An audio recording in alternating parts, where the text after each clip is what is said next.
আসসালামু আলাইকুম এবং ওয়ালাইকুম আসসালাম তোমাদের সবাইকে। কি অবস্থা সবার? আমাকে ঠিকঠাক মতো দেখতে এবং শুনতে পাচ্ছ কিনা একটু জানাও তো। ওয়ালাইকুম আসসালাম।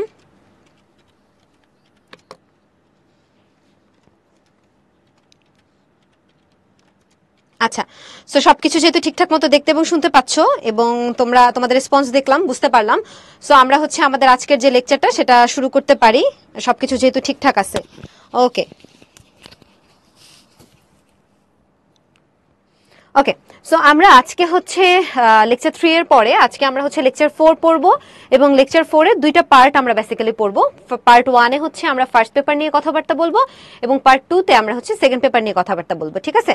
সো আমরা তাহলে শুরু করি পার্ট 1 দিয়ে। সো পার্ট 1 এ আমরা প্রথমে কি কি পাবো, এটা অলরেডি তোমাদের যদি সিলেবাস সাথে থাকে বা সিলেবাস দেখে থাকো তাহলে তোমাদের জানার কথা যে আমাদের যে রেইনকোট গল্পটা আছে সেই রেইনকোট গল্পটা আমাদের প্রথমে আর কি আলোচনার বিষয়। এখন অ্যাজ ইউজুয়াল আমরা গল্প আলোচনা করার আগে যে কাজটা করি সেটা আমাদের যেই গল্পের যিনি লেখক, হ্যাঁ, তার সম্পর্কে আর কি কথাবার্তা বলার চেষ্টা করি। আচ্ছা, প্রদোষ অর্থ হচ্ছে সন্ধ্যা। তো আমরা তাহলে আখতারুজ্জামান ইলিয়াসকে নিয়ে কথাবার্তা বলা শুরু করি। আখতারুজ্জামান ইলিয়াসের জন্ম 1943 খ্রিস্টাব্দে এবং তিনি মারা যান 1997 খ্রিস্টাব্দে। তো তোমরা এই 43 থেকে 47 এই 97 এই টাইম ফ্রেমটা বা এই টাইম পিরিয়ডটা একটু মনে রাখবা। কেন মনে রাখবা? কারণ যখন তুমি কখনো রিটেন লিখো, সো রিটেন লিখতে গেলে আমরা অনেক সময় বলি না যে রেইনকোট গল্পে আখতারুজ্জামান ইলিয়াস বলেছেন বলে কিছু একটা আমরা ধরো এক্সপ্লেইন করতেছি। সো এই এক্সপ্লেনেশন দেওয়ার সময় তুমি কিন্তু চাইলে আখতারুজ্জামান ইলিয়াসের নামের পরে ফার্স্ট ব্র্যাকেট দিয়ে এই 43 টু 1997 খ্রিস্টাব্দ এটা উল্লেখ করে দিতে পারো। তাহলে তোমার ইনফরমেশন মানে তোমার লেখাটা একটু ইনফরমেটিভ হলো, টিচারও বুঝলেন যে না এই ছেলেটা বা এই মেয়েটা একটু খাটাখাটনি করে রিটার্নটা লেখা ট্রাই করছে, ঠিক আছে? সো যারা পারো তারা একটু এই জিনিসটা দেওয়ার চেষ্টা করতে পারো, ঠিক আছে? আচ্ছা, এরপরে বলা হয়েছে পিতৃপ্রদত্ত বা পিতৃদত্ত নাম কি? পিতৃদত্ত নাম আখতারুজ্জামান মোহাম্মদ ইলিয়াস। উনি অনেক সময় দেখা যায় যে কারো যদি নামটা অনেক বেশি বড় হয় সেক্ষেত্রে তারা প্রায়ই তাদের নামটাকে ছোট করে কোন একটা অংশকে বাদ দিয়ে তারা ব্যবহার করার ট্রাই করেন, যেমনটা আমরা আখতারুজ্জামান ইলিয়াসের ক্ষেত্রে দেখতে পাচ্ছি। এবং তার একটা ডাকনাম আমরা পাই, তার ডাকনাম মঞ্জু। হ্যাঁ, তাকে তার বন্ধু মহলে মঞ্জু নামে তিনি পরিচিত ছিলেন, এটা একটু জেনে রাখতে পারো। তিনি প্রথমে বগুড়ায়, তারপর ঢাকায়, ঢাকা বিশ্ববিদ্যালয়ে তিনি পড়াশোনা করেছেন এবং তিনি বাংলা বিষয়ের একজন অধ্যাপক ছিলেন। তার যেই চাকরি বা কর্মক্ষেত্র সেখানে তার লেখালেখির বৈশিষ্ট্য দেওয়া আছে যে তিনি দেশের ইতিহাস, সংস্কৃতি এগুলো নিয়ে কথাবার্তা বলছেন। তার এখান থেকে তোমার যে ইনফরমেশনটা মনে রাখা লাগবে সেটা তার 5টি গল্পগ্রন্থের নাম এবং তার 5টি গল্পগ্রন্থে মাত্র 28টি গল্প সংকলিত আছে, সেটা মনে রাখতে হবে, ঠিক আছে? সো ইউজুয়ালি আমরা কি দেখি যে লেখকরা অনেক অনেক কিছু লিখেন, কিন্তু আখতারুজ্জামান ইলিয়াস লিখছেন কম, কিন্তু তার সেই লেখাগুলোই কিন্তু অনেক বেশি কালজয়ী হয়ে আমাদের সামনে দাঁড়ায় গেছে। এটার পেছনে রিজন আছে। রিজনটা উনার যখন লেখালেখি শুরু হয় 60-এর দশকের দিকে, ঠিক আছে? সো 60-এর দশকের দিকে যখন তিনি তার লেখালেখিটা শুরু করেন এবং তার যে মা মরিয়ম ইলিয়াস, সো উনি যেটা করেন, উনি নিয়মিত তার কৈশোরে ছোটবেলায় ছেলেদেরকে বিভিন্ন ধরনের গল্প, তারপরে ছোট ছোট বাচ্চাদের যে বইগুলো থাকে কিংবা বই পড়ে শোনানোর যে ব্যাপারটা থাকে সেটার সাথে তিনি মরিয়ম ইলিয়াস তার সন্তানদেরকে পরিচিত করতেন। ফলে তার ছেলেরা ছোটবেলা থেকেই বইয়ের প্রতি একটা আগ্রহ সৃষ্টি হয়েছে এবং তার পিতা বদিউজ্জামান তিনিও কিন্তু নিয়মিত ছেলেদেরকে বই পুস্তক কিনে দিতেন। সো দেখা যায় যে এই যে বাবা এবং মা তারা দুজনেই যেহেতু বইয়ের প্রতি তাদের একটা আকর্ষণ ছিল বা বই পড়ার একটা রেওয়াজ ছিল তাদের বাড়িতে, ফলে দেখা যায় যে তিনি ছোটবেলা থেকেই কিন্তু তিনি এই পড়াশোনার সাথে বা সাহিত্যের সাথে তিনি কানেক্টেড ছিলেন। তারপর ধীরে ধীরে যখন উনি সাহিত্যের পরে উনি যখন কৈশোরে পদার্পণ করেন, দেখো এখানে বলা হচ্ছে যে আখতারুজ্জামান ইলিয়াস রাজনীতি সম্পর্কে সচেতন ছিলেন এবং রাজনীতিকে তিনি তার সাহিত্যের অন্তর্ভুক্ত করছেন। তোমরা যদি তার খোয়াবনামা, তারপর চিলেকোঠার সেপাই এই উপন্যাসগুলো পড়ে থাকো বা এগুলোর কাহিনী জেনে থাকো, দেখবা যে ওগুলো কিন্তু পুরোপুরিভাবে আমাদের রাজনৈতিক ঘটনাকে নিয়ে লেখা। সো যখন উনি কৈশোরে ছিলেন আখতারুজ্জামান ইলিয়াস, তখন আমরা জানি যে দেশে মার্শাল ল জারি করা হয়। সো মার্শাল ল জারি করা মানে কি, যে আর্মির হাতে পাওয়ার চলে গেছিল। সো সেখানে উনি দেখছেন যে আর্মির বুটের তলায় কিভাবে তার স্বদেশ এবং তার যেই মানে তাদের যেই নির্যাতন বা তাদের যে রক্তচক্ষু, সো এগুলো তিনি দেখছেন এবং এর সামনে যে দেশবাসীর যে অসহায়ত্ব, সেই অসহায়ত্বটাকে তিনি লক্ষ্য করছেন। তো যখন একটা মানুষ ছোটবেলায় বা কৈশোরেই যখন সে এই ধরনের ব্যাপারগুলো দেখবে, তার ভেতরে কিন্তু দেশ চেতনাটা ছোট থেকেই কিন্তু অঙ্কুরিত হবে। সো এটা একটু আমাদেরকে খেয়াল রাখতে হবে যে এই কারণে উনার মধ্যে দেশাত্মবোধ বা রাজনীতির এই ব্যাপারটা জড়িত ছিল। আবার তার বাড়িতেও রাজনীতির একটা পরিবেশ ছিল। তার বাবা করতেন মুসলিম লীগ, চাচা করতেন চাচা ছিলেন কমিউনিস্ট মতাদর্শ সুদবুদ্ধ। সো বাবাকে একরকমের রাজনীতি করতে দেখতেন, চাচাকে একরকমের রাজনীতি করতে দেখতেন, এই রাজনীতি দেখে বড় হওয়া, কোল্ড ওয়ার দেখা। সো এই সবকিছু মিলায় আসলে আমরা দেখতে পাই যে তার যেই রাজনীতির যেই জ্ঞানটা, সে জ্ঞানটা অনেক ভালো ছিল, ফলে তিনি হচ্ছে তার লেখালেখির মধ্যে কিন্তু এই ব্যাপারগুলোকে তিনি স্থান দিয়েছেন, এটা আমরা মনে রাখবো। পাশাপাশি তার দুটি উপন্যাসের নাম আমাদেরকে বলা আছে, চিলেকোঠার সেপাই এবং খোয়াবনামা। এই দুটো খুব খুব খুব গুরুত্ব দিয়ে আমরা হচ্ছে মনে রাখার চেষ্টা করব, এবং তার গল্পগ্রন্থের নামগুলো। তাহলে আমি যদি আবার একটু রিপিট করি, আখতারুজ্জামান ইলিয়াস থেকে তোমরা সবচেয়ে বেশি যেটা গুরুত্ব দিবা তার জন্ম মৃত্যুর পরে, সেটা হচ্ছে তার গল্পগ্রন্থের সংখ্যা কয়টা, 5টা, তার গল্পগ্রন্থ 5টার নাম এবং তার দুটো উপন্যাসের নাম। এই 3টা তথ্য আমাদেরকে খুব বেশি জোর দিয়ে বা ভালো করে মনে রাখতে হবে। যেমন তার এই যে চিলেকোঠার সেপাই, হ্যাঁ, এই চিলেকোঠার সেপাই উপন্যাসটা এতটাই জনপ্রিয় হয়েছে, এতটাই ভালো হয়েছে, এবং তোমরা নিশ্চয়ই জানো যে এটা হচ্ছে 69-এর যে গণ অভ্যুত্থান, সে গণ অভ্যুত্থানের প্রেক্ষাপটে লেখা। এটা নিয়ে কিন্তু চলচ্চিত্র নির্মাণ করা হয়েছে। তারপর আমরা যদি দেখি যে খোয়াবনামা যে উপন্যাসটা তার, সেটার জন্য তিনি একটা পুরস্কারও পান। পুরস্কারটার নাম হচ্ছে সাদত আলী আখন্দ পুরস্কার। নামটা শুনে রাখলে হবে, যেহেতু তোমার বোর্ড বইয়ে নাই, মুখস্থ না করলে হবে, বাট কানে শুনে রাখো যে খোয়াবনামা উপন্যাসের জন্য তিনি একটা পুরস্কার পান, যেটা নাম হচ্ছে সাদত আলী আকন্দ পুরস্কার এবং আনন্দ পুরস্কার। সো এটাও কিন্তু হচ্ছে তার একটা বিখ্যাত উপন্যাস, যেটা আমরা দেখি যে তেভাগা আন্দোলন, তারপর হচ্ছে আমাদের যেই জোতদারি সমাজ ব্যবস্থা, এরকম ব্যাপারগুলো নিয়ে তিনি হচ্ছে তার এই খোয়াবনামা উপন্যাসটা হচ্ছে লিখছিলেন। এখানে ফকির সন্ন্যাসী বিদ্রোহেরও একটা হচ্ছে ভাব পাওয়া যায়। তো মোটামুটি তার উপন্যাসগুলো পড়লে তার যে রাজনৈতিক সচেতনতা, সেটা আর কি ধারণা করা যায়। তার মৃত্যু সম্পর্কে বলা হচ্ছে যে তিনি ক্যান্সারে আক্রান্ত হয়ে ঢাকায় হচ্ছে মৃত্যুবরণ করেন। সো আখতারুজ্জামান ইলিয়াস সম্পর্কে এতটুকু তোমাদের জন্য মোর দেন এনাফ। এরপরে আসো এই গল্পটার মধ্যে কি কি বিষয় আমরা পাই, এই গল্পটার মূল বিষয়গুলো কি কি, সেগুলো নিয়ে হচ্ছে একটু কথাবার্তা বলার চেষ্টা করি। রেইনকোট গল্পটা রচিত হয়েছে হচ্ছে 1995 সালের দিকে, ঠিক আছে। সো দেখো 1995 মানে কি, ততদিনে অলরেডি কিন্তু আমাদের মুক্তিযুদ্ধ অনেক আগেই শেষ, ঠিক আছে। সো মুক্তিযুদ্ধ শেষ হওয়ার এতদিন পরেও তিনি মুক্তিযুদ্ধকে কেন্দ্র করে যখন একটা গল্প লিখতেছেন, এটার পেছনে নিশ্চয়ই কোনো একটা পারপাস ছিল। সো আমাদেরকে পারপাসটার কথা একটু মাথায় রাখতে হবে। দেখো রেইনকোট গল্পে মুক্তিযুদ্ধকালীন যেই স্থানের বর্ণনা দেওয়া হচ্ছে, সেটা কিন্তু ঢাকা। তুমি দেখবা, তুমি যখন 9-10-এ ছিলা, তুমি যখন কাকতাড়ু উপন্যাসটা পড়ছো, সেখানে বুধাকে কেন্দ্র করে তোমার সামনে যেই মুক্তিযুদ্ধের ঘটনাটা রাখা হয়েছে, ওটা কিন্তু গ্রাম জীবনের।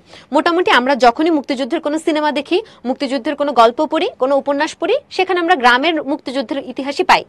কিন্তু আখতারুজ্জামান ইলিয়াসের এটাই মনে হয়, মানে এই গল্পটাই মনে হয় অন্যতম একটা গল্প, যা 71-এর দিনগুলির পরে, যেখানে আমরা আসলে শহরের মুক্তিযুদ্ধটা কেমন ছিল সেটা সম্পর্কে জানতে পারি।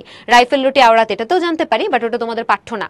তো যাই হোক, এখানে আমরা দেখি যেটা, সেটা হচ্ছে ঢাকার যে মুক্তিযুদ্ধের শেষের দিকে, হ্যাঁ, মুক্তিযুদ্ধের শেষের দিকে বা মাঝামাঝির দিকে ঢাকার মানুষের যেই যুদ্ধাবস্থা, হ্যাঁ, ঢাকার যে যুদ্ধাবস্থা, এবং এই যুদ্ধের কারণে মানুষের যেই জনজীবনের যে ভয়, তাদের যে আতঙ্কগ্রস্ত অবস্থা, সেই আতঙ্কগ্রস্ত অবস্থাকে এখানে তুলে ধরা হয়েছে।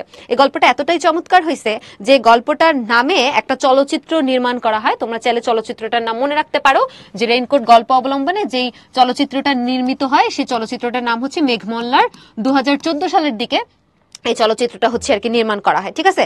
সো অনেক বিখ্যাত ব্যক্তিরা আসলে এই মানে চলচ্চিত্রটাতে অভিনয় করেছেন।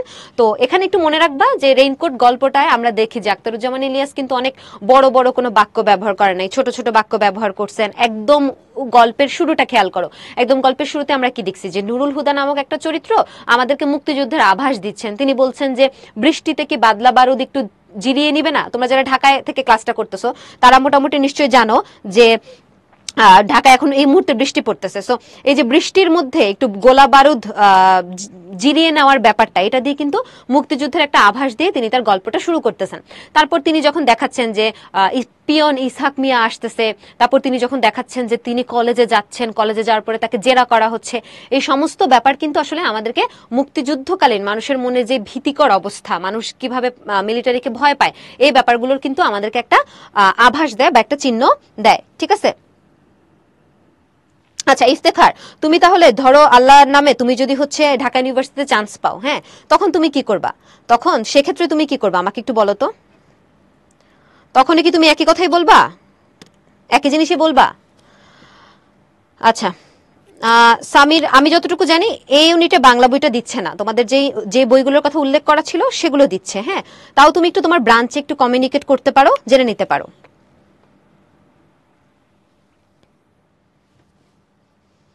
তখন তুমি কি বলবা ইফতেখার, যে আমার ইউনিভার্সিটি ম্যাম সমস্যা, এটা বলবা? অদ্ভুত বিষয়। আচ্ছা এনিওয়ে, আমি হচ্ছে কমেন্ট না দেখি এর থেকে বেটার। তো এখানে কি বলা হচ্ছে দেখো, রেইনকোট গল্পের যে গুরুত্বপূর্ণ দৃশ্যাবলীগুলো, সেখানে বলা হচ্ছে যে রেইনকোট গল্পের মধ্যে আমরা সাহস এবং দেশপ্রেম দেখতে পাই। একটু একটা ছবি দিয়ে একটু রেইনকোট গল্পটাকে ভিজুয়ালাইজ করো। ধরে নাও প্রথম দিকের যে নুরুল হুদা, তিনি হচ্ছেন এটা। প্রথম দিকের নুরুল হুদাকে আমরা কি দেখছি? প্রথম দিকের নুরুল হুদা দরজায় কড়া নাড়ার শব্দ শুনে পর্যন্ত ভয় পাচ্ছেন। তাহলে সেই নুরুল হুদা কি ভীত সন্ত্রস্ত একজন নুরুল হুদা। তারপরে আমরা দেখি দরজায় কড়া নাড়ার পরে যখন হচ্ছে তিনি দেখলেন যে ইসহাক মিয়া আসছে, এবং ইসহাক মিয়ার সাথে কথাবার্তা বলার পরে যখন তিনি হচ্ছে বের হবেন, বের হওয়ার সময় তার স্ত্রী আসমা তাকে একটা রেইনকোট পরায় দিচ্ছে। সো রেইনকোটটা কার ছিল? রেইনকোটটা ছিল একজন মুক্তিযোদ্ধা শ্যালকের। হ্যাঁ, সো এই যে মুক্তিযোদ্ধার রেইনকোট পরার মধ্য দিয়ে আমরা দেখি যে তার মধ্যে একটা অন্যরকম একটা সাহসের সঞ্চারণ হয়। সো রেইনকোট পরার পরে আমরা দেখতে পাচ্ছি যে আমাদের নুরুল হুদা একটু কিছুটা হলেও সাহসী। দেখো এটা থেকে ছবিটা একটু বড়, সো ধরে নিচ্ছি নুরুল হুদা কিছুটা হলেও একটু বেশি সাহসী হয়েছেন। এবং ফাইনালি শেষের দিকে আমরা যখন দেখি যে যখন হচ্ছে গল্পটা আগায় সামনের দিকে, আগানোর পরে কি হয়? আগানোর পরে আমরা যখন দেখি যে নুরুল হুদাদেরকে যখন জিম্মা করা হয়, যখন তাদেরকে প্রশ্ন করা হয় যে আপনারা মিসক্রিয়েন্টদের কথা জানেন কিনা, ছদ্মবেশী কুলি যারা হচ্ছে বেসিক্যালি গেরিলা যোদ্ধা তাদের কথা জানেন কিনা, এরকম যখন তাদেরকে প্রশ্ন করা হচ্ছে, তখন কথা বের করার জন্য আমরা অনেক ধরনের আন্দাজে ঢিল ছুড়ি। দেখা যাচ্ছে যে আন্দাজে ঢিলটা অনেক সময় লেগে যায়। সো নুরুল হুদাদেরকে এরকম বলা হচ্ছে যে মিসক্রিয়েন্টদের মধ্যে কয়েকজন ধরা পড়ছে, ওরা আপনার নাম বলছে। এখন স্বাভাবিকভাবে তুমি যখন কোথাও শুনবা যে কেউ তোমার নাম বলছে, সেটা তোমার নামে ভালো কিছু বলুক আর খারাপ কিছু বলুক, তোমার মধ্যে একটা উত্তেজনা কাজ করবে না যে আচ্ছা আমার নাম বলছে, আমার নাম, ও মাই গড আমার নামে কি বলছে? এই যে আমাদের জানার আগ্রহটা, উত্তেজনাটা, এটাই কিন্তু আমাদের একদম সহজাত একটা প্রবৃত্তি। সো নুরুল হুদার ক্ষেত্রেও তাই ছিল। আবার নুরুল হুদার কথা কে বলছে? মুক্তিযোদ্ধারা। সো মুক্তিযোদ্ধারা তো নুরুল হুদার কাছে একটা হিরোইটিক ক্যারেক্টার, রাইট? সো মুক্তিযোদ্ধারা তার নাম বলছে, বা মিসক্রিয়েন্টরা, সো কল্ড মিসক্রিয়েন্টরা তার নাম বলছে, এটা শোনার পরে তার যেই উত্তেজনা, সেটা দেখে আমাদের ব্রিটিশরা, বা হচ্ছে ব্রিটিশ বলতেছি সরি, পাকিস্তানি মিলিটারিরা, তারা ধরে নেয় যে না এই লোক মনে হয় তাহলে কথা জানে, ওনার কাছ থেকে আমার কথা বের করতে হবে, ওনার উপর টর্চারটা, চাবুকের বাড়িটা, ওনাকে রেইনকোট খুলে নিয়ে ওনাকে যে সপাত সপাত বাড়ি মারা, সেটা আমাদেরকে আরো বেশি চালিয়ে নিয়ে যেতে হবে। সো দেখো ওই যে লাস্ট স্টেজে আমরা যে নুরুল হুদাটাকে পাই, যার শরীরে তখন আর রেইনকোটটা নাই, কিন্তু রেইনকোটের ওম জড়িয়ে আছে। সো এই জায়গাটা আমরা যদি নুরুল হুদাকে খেয়াল করি, তাহলে এখানে আমরা আসলে নুরুল হুদার সবচেয়ে যে বেস্ট ভার্সনটা, সে বেস্ট ভার্সনটা দেখতে পাই। তাহলে নুরুল হুদার যে ক্রম পরিবর্তন, ভীত সন্ত্রস্ত নুরুল হুদা থেকে রেইনকোট পরার পরের নুরুল হুদা, এবং ফাইনালি পাকিস্তানি মিলিটারির যেই স্থান, সেখানে তার যেই সেই যে নুরুল হুদা, এই তিনটা নুরুল হুদার মধ্যে কিন্তু বিস্তর একটা পার্থক্য আমাদেরকে গল্পকার ছবির মতো দেখাচ্ছেন, যে কিভাবে এই ক্যারেক্টারটার ধীরে ধীরে ক্রম পরিবর্তন ঘটছে। প্রথম দিকে নুরুল হুদা ঢাকাবাসী, পুরো ঢাকাবাসীর মুক্তিযুদ্ধের সময়ের যে ফিলিংস, সেই ফিলিংসটাকে কিন্তু কি করতেছে, আমাদেরকে বোঝানোর চেষ্টা করতেছে যে সকল ইয়ারাই, মানে সকল হচ্ছে কি বলে ব্যক্তিরাই, ঢাকা শহরের সকল অধিবাসীরাই, সকল নাগরিকরা এরকম ভীত, এবং ধীরে ধীরে তিনি রেইনকোটটা পরার মধ্য দিয়ে তার মধ্যে উষ্ণতা, সাহস এবং দেশপ্রেম, এই তিনটা জিনিস হচ্ছে তার মধ্যে ছড়িয়ে যায়। সো এখানে তোমার মনে রাখতে হবে যে আমাদের যে রেইনকোট যেই বিষয়টা, রেইনকোট কিসের প্রতীক? রেইনকোট হচ্ছে উষ্ণতা, সাহস এবং দেশপ্রেমের প্রতীক, এবং এটা অনেকবার হচ্ছে পরীক্ষায় আসছে। সো এটা একটু মাথায় রাখার চেষ্টা করেন। ওকে, আচ্ছা এরপরে বলা হচ্ছে যে এখানে উল্লেখিত সময়গুলো দেওয়া আছে, ঋতু, মাস এবং কি কি বারের উল্লেখ করা হয়েছে। সেটা সাধারণত বারগুলো আসে না, মাসও আসে না, ঋতুটা আসতে পারে যে কোন ঋতুর উল্লেখ করা হয়েছে।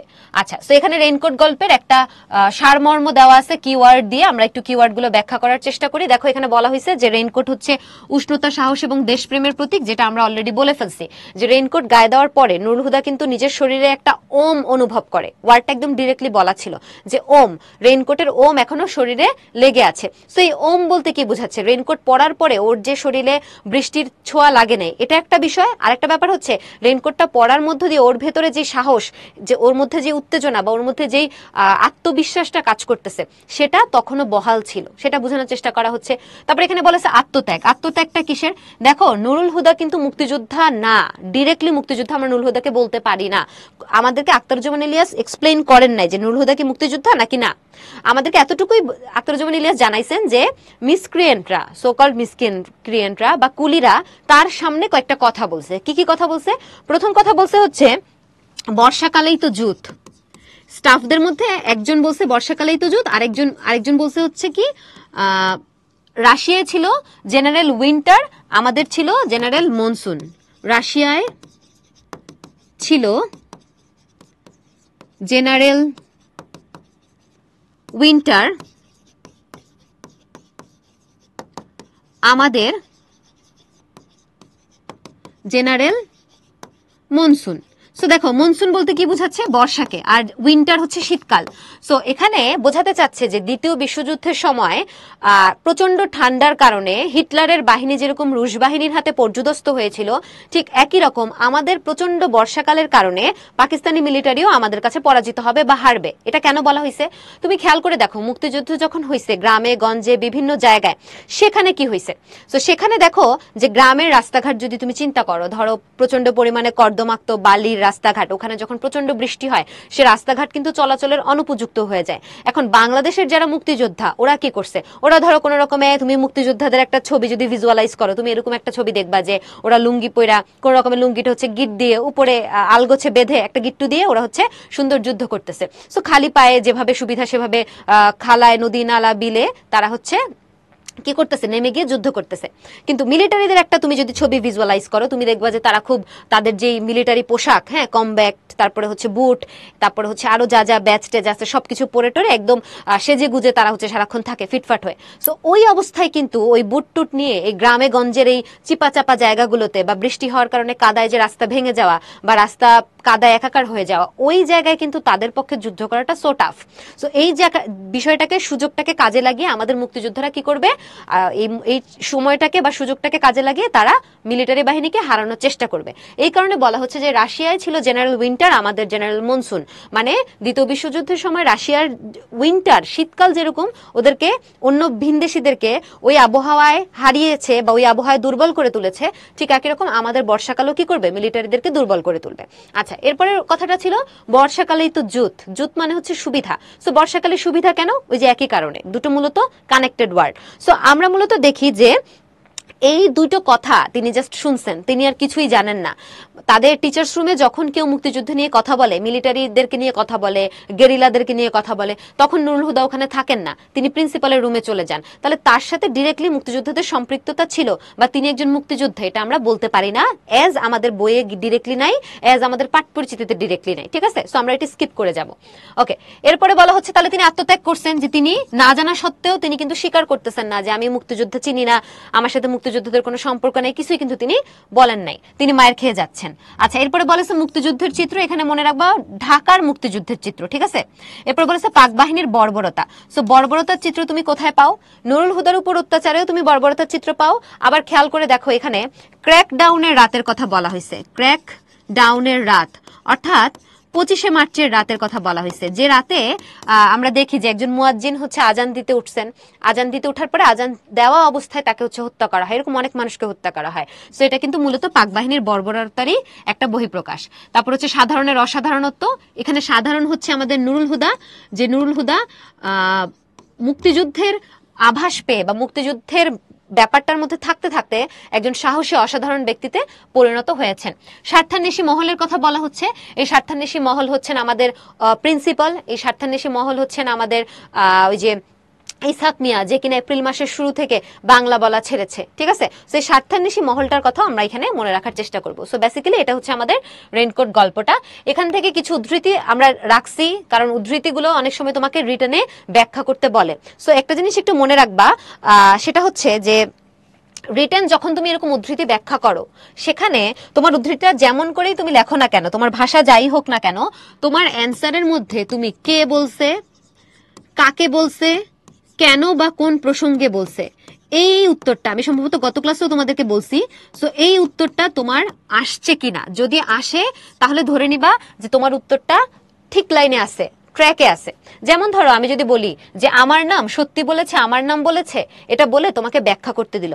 এখন তুমি যদি ব্যাখ্যাটা এরকম করে বলো যে উদ্ধৃতাংশটি দ্বারা বা উক্তিটি দ্বারা নুরুল হুদার জানতে চাওয়া বা মিলিটারি মুক্তিবাহিনী তার নাম বলেছে এই সম্পর্কে জানতে চাওয়া মানে প্রকাশ পেয়েছে, এরকম কিছু যখন তুমি একটা বাক্য যখন তুমি দাঁড় করাবা, তখন সেখানে দেখো কে বলছে, নুরুল হুদা বলছে, কি প্রসঙ্গে বলছে সেটাও কিন্তু আমরা উত্তর দিছি, তার মানে আমার অ্যান্সারটা ঠিকঠাক ট্র্যাকে আছে।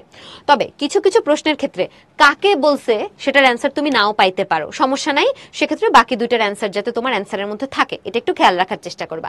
আরেকটা জিনিস খেয়াল করবা, রিটেন যখন লিখবা তখন সেন্টেন্সগুলোকে সরল বাক্যে লেখা থেকে মানে একটু সরল বাক্যটা কম লেখা ট্রাই করবা। কেন? কারণ তোমাদেরকে কন্ডিশন দিয়ে দেয় যে 2 বাক্যের মধ্যে লিখো, অনূর্ধ্ব 3 বাক্যের মধ্যে লিখো, ঠিক আছে, অনধিক 3 বাক্যের মধ্যে লিখো, এরকম কিছু কন্ডিশন দিয়ে দেয়। সো তোমাকে কন্ডিশন দিল 3 বাক্য, এখন তুমি যদি সরল বাক্যে একটা বাক্য লিখো তাহলে কিন্তু তোমার দাড়ি দেওয়া মানে কি তোমার বাক্যটা শেষ। সো সরল বাক্য কিন্তু ছোট করে অল্পতেই শেষ হয়ে যায়। এখন তুমি যদি জটিল বা যৌগিক বাক্যে অর্থাৎ কমপ্লেক্স বা কম্পাউন্ড সেন্টেন্সে লিখো তাহলে কিন্তু তোমার বাক্যটাকে বড় করার সুযোগ আছে, মানে তোমার ওই কন্ডিশনের জায়গাটা তুমি কি করতে পারলা, ফুলফিল করতে পারলা, ঠিক আছে। আর কখনো রিটেন লিখতে বসে ভাববা না এর পরের লাইনে কি লিখবো। তোমার রিটেনের জন্য যদি ওই টপিকটা লেখার জন্য যদি তোমার 3 মিনিট সময় থাকে, তোমার উচিত অন্তত 1 মিনিট বা 45 সেকেন্ড ভাবা যে আমি কি লিখতে যাচ্ছি, তারপরে লেখা শুরু করা। কেন? কারণ তুমি এতদিন কি শিখছো যে তোমার লিখতেছো তোমার পেজ লাগছে, হাত তুলছো, স্যার লুজ, ম্যাম লুজ, হ্যাঁ কি লুজ সেটা না, লুজ তোমাকে লুজ দিছে, এখানে তো তোমাকে লুজ দিবে না, তোমার জায়গাটা ডেডিকেটেড অতটুকুই, এর বেশি তুমি জায়গা নিতে পারবা না। ফলে তোমাদের জায়গার ব্যাপারটা মাথায় রেখে অ্যান্সারটা সুন্দর করে ব্রেনে রেখে ব্রেনে হোমওয়ার্ক করে তারপরে খাতায় হচ্ছে লিখতে হবে। তো এক্ষেত্রে এই যে এই ধরনের উদ্ধৃতিগুলো বেশি দেয়, এই ধরনের উদ্ধৃতিগুলো একটু খেয়াল রাখার চেষ্টা করবা।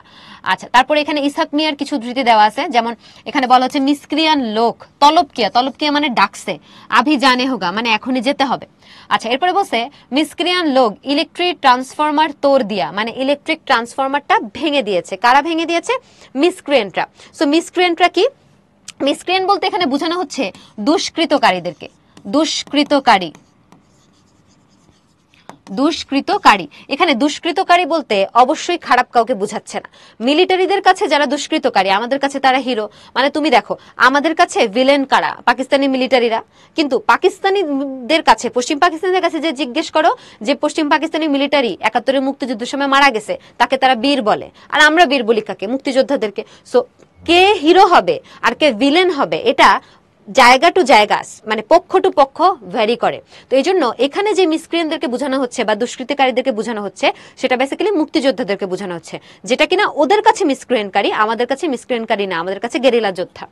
আচ্ছা, সো মিসক্রিয়েন্ট লোক ইলেक्ट्रिक ट्रांसफार्मर तोड़ दिया और वापस जाने का टाइम प्रिंसिपल साहब का कोठी में ग्रेनेड फेंका गेट तोड़ गया। তার মানে হিন্দিটার আমি যদি বাংলা করি ব্যাপারটা এমন দাঁড়ায়, উর্দুটার সরি, और वापस মানে ফেরত যাওয়ার সময় প্রিন্সিপাল সাহেবের যে ঘর কুঠি সেখানে ওরা গ্রেনেড মারছে, গ্রেনেড মারার কারণে গেটটা ভেঙে গেছে। আচ্ছা, তারপরে হচ্ছে যখন ইসহাক মিয়াকে আমাদের নুরুল হুদা জিজ্ঞেস করে যে কে করছে এই কাজ, কিভাবে হয়েছে, তখন ইসহাক মিয়া বলে ও আপ হি কহ সাকতা মানে সেটা আপনিই বলতে পারবেন, এমন ভাব ধরতেছে মনে জন্য নুরুল হুদা যায়া হচ্ছে ওইখানে গ্রেনেড মেরে আসছে।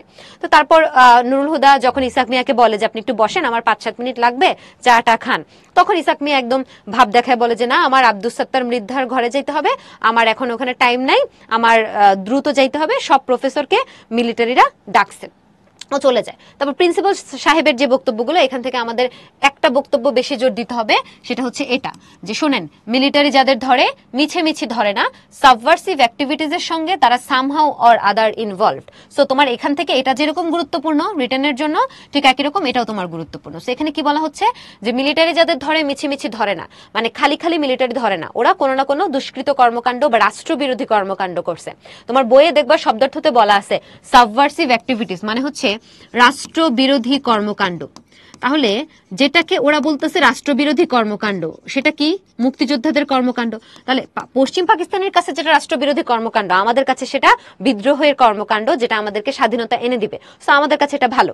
সো যেহেতু প্রিন্সিপাল সাহেব পশ্চিম পাকিস্তানিদের পক্ষের লোক, সো প্রিন্সিপাল সাহেব বলতেছেন যে ওরা কোনোভাবে সাবভার্সিভ অ্যাক্টিভিটিসের সাথে জড়িত, অর্থাৎ রাষ্ট্রবিরোধী কর্মকাণ্ডের সাথে জড়িত, সামহাউ অর আদার ইনভলভ। সেটাকে তোমার ব্যাখ্যা করার প্রয়োজন পড়তে পারে। প্রেসিডেন্ট সাহেবের বক্তব্য দেওয়া আছে, অর্থাৎ পাকিস্তানের তৎকালীন প্রেসিডেন্ট, তিনি বলছেন যে our ultimate aim remains the same, that is to hand over power to the elected representatives of the people. অর্থাৎ আমাদেরকে যে মূলা সারা জীবন ঝুলাইছে যে আপনারা ইলেক্টেড হয়েছেন আপনাদেরকে আমরা ক্ষমতা দিয়ে দিব করে দেয় আসলে নাই। মিলিটারিদের কথা কিছু আছে যে সেনাবাহিনীকে নিয়ে মজা করে শায়রি করা খুব বড় অপরাধ। শায়রি মানে কবিতা, সো ওদেরকে নিয়ে যে কবিতা বানাচ্ছে ছন্দ বানাচ্ছে এটা ঠিক না। তারপর বললো মিসক্রিয়েন কলেজে ঢুকেছিল কুলির বেশে, এটা তার চেয়ার ভালো জানে কে। সো এটাও তোমার জন্য গুরুত্বপূর্ণ, ঠিক আছে? প্রত্যেকটা কিন্তু আমি গুরুত্বপূর্ণ বলতেছি না, একটু খেয়াল করো। সো মিসক্রিয়েন্টরা কলেজে ঢুকেছিল কুলির বেশে, এই তথ্যটা, এই বক্তব্যটা কার বক্তব্য? একজন মিলিটারির বক্তব্য। একজন মিলিটারির কাছ থেকে নুরুল হুদা জানতে পারে এবং আমাদেরকে জানায়। দেখো এই রেইনকোট গল্পটা খেয়াল করে দেখবা, পুরোটাই কিন্তু নুরুল হুদার জবানিতে আমাদের কাছে আসছে, নুরুল হুদার জবানি, ঠিক আছে? সো এটা আমাদের একটু খেয়াল রাখা লাগবে যে নুরুল হুদার জবানিতে আমরা এটা জানতে পারছি, কিন্তু মূলত প্রত্যেকটা বক্তব্যই যে নুরুল হুদা দিছে এমনও কিন্তু না।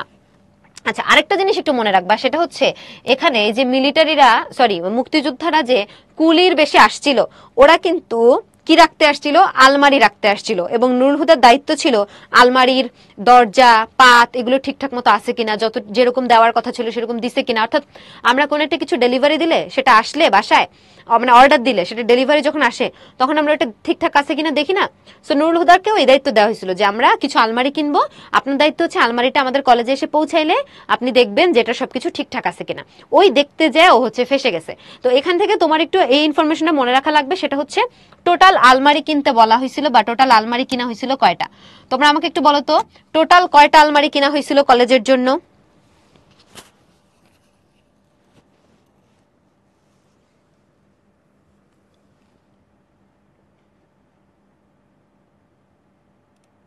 গুড।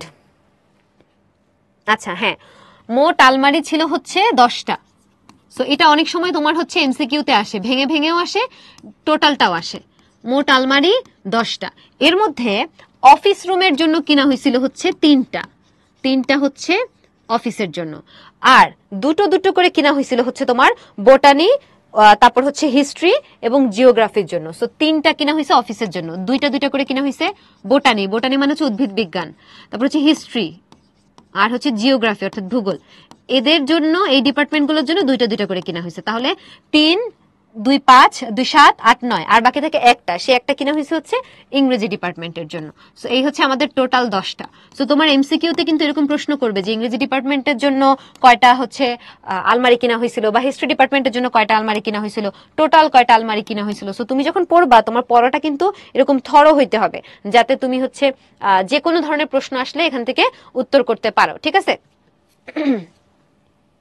আচ্ছা, আরেকটা জিনিস একটু মনে রাখবা যে এই যে আমরা এখানে যে তোমাদেরকে যে ছবিটা আঁকছিলাম, হ্যাঁ, এই ছবিটার শুরুতে একটু খেয়াল করো, আমাদেরকে আক্তারুজ্জামান যেই নুরুল হুদাকে দেখাচ্ছেন, সেই নুরুল হুদা কি একজন ভীতু রসায়নের লেকচারার। হ্যাঁ, এখানে একটা কারেকশন করা হয়েছে, সেটা হচ্ছে যে আমাদের প্রিন্সিপাল সাহেব বলে হি ইজ প্রফেসর হুদা, এরপরেই কিন্তু উনি ঠিক করেন যে না, ও প্রফেসর না, ও হচ্ছে কি লেকচারার। অর্থাৎ লেকচারারের থেকে তো প্রফেসর একটু বড় পোস্ট। যখন একটা স্টুডেন্ট গ্র্যাজুয়েশন অনার্স মাস্টার শেষ করার পরে ইউনিভার্সিটিতে ঢুকে, প্রথমে সে লেকচারার বা প্রভাষক হিসেবে ঢুকে, তারপরে আস্তে আস্তে তার উন্নতি হয়, অ্যাসিস্ট্যান্ট প্রফেসর, অ্যাসোসিয়েট প্রফেসর, তারপরে গিয়ে প্রফেসর হয়। সো ওকে প্রথমে পরিচয় দিয়ে ফেলছে হি ইজ প্রফেসর হুদা, তারপরে আবার কারেকশন করে না না লেকচারার। সো এটা একটু মনে রাখতে হবে আর কি। তো এখানে আমরা যেটা দেখবো যে আমাদেরকে প্রথমে যেই নুরুল হুদাকে আমাদের লেখক দেখাইছেন, সেই নুরুল হুদাকে একজন ভীত সন্ত্রস্ত একজন হচ্ছে লেকচারার। কোন সাবজেক্টের লেকচারার ছিল বলো তো তোমরা? নুরুল হুদা কোন সাবজেক্টের লেকচারার, কোন সাবজেক্টের প্রভাষক?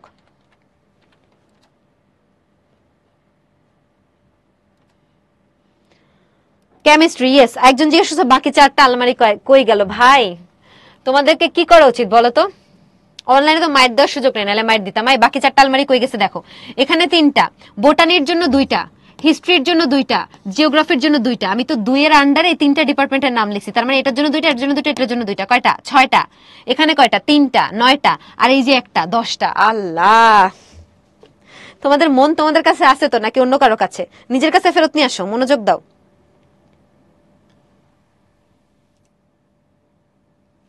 আচ্ছা, তাহলে উল্লেখিত সময়টা ভুলে লিখছে, কবিতার লিখছে, কই লিখছে? ভুলে লিখছে, এটা কোনো বিষয়ই না, ধুর। এগুলো নিয়ে তোমরা মন খারাপ করবা, বলবা গল্পে উল্লেখিত সময়। Typing mistake, man is mortal টাইপের, ঠিক আছে? আচ্ছা, তাহলে একটু মনে রেখো এই যে, হ্যাঁ, উনি কিসের লেকচারার? উনি হচ্ছেন কেমিস্ট্রির লেকচারার, কেমিস্ট্রির একজন ভীত সন্ত্রস্ত লেকচারার, যাকে তিনি রেইনকোটের মধ্য দিয়ে তিনি দেখাচ্ছেন যে কিভাবে আসলে তিনি সাহসী হয়ে উঠতেছেন এবং তার যে চূড়ান্ত রূপটা দেখো, বাংলাদেশের মানুষজন যখন প্রথম প্রথম বিশ্বযুদ্ধ মুক্তিযুদ্ধ শুরু হয়, তারা কিন্তু সবাই ভয় পাইছে, কিন্তু ধীরে ধীরে মানুষ কিন্তু বুঝা শুরু করলো যে মুক্তিযুদ্ধটা তাদের প্রাণের দাবি, তাদেরকে যে কোনো মূল্যে যুদ্ধে জয়লাভ করতে হবে বা যুদ্ধে জড়িয়ে পড়তে হবে। তুমি দেখবা যে কোনো আন্দোলন বিপ্লবের সময় প্রথমে মানুষ কিন্তু অত আসে না, তারপর ধীরে ধীরে কোনো একটা ইনসিডেন্ট হয়, মানুষ একেবারে ভেঙে পড়ে।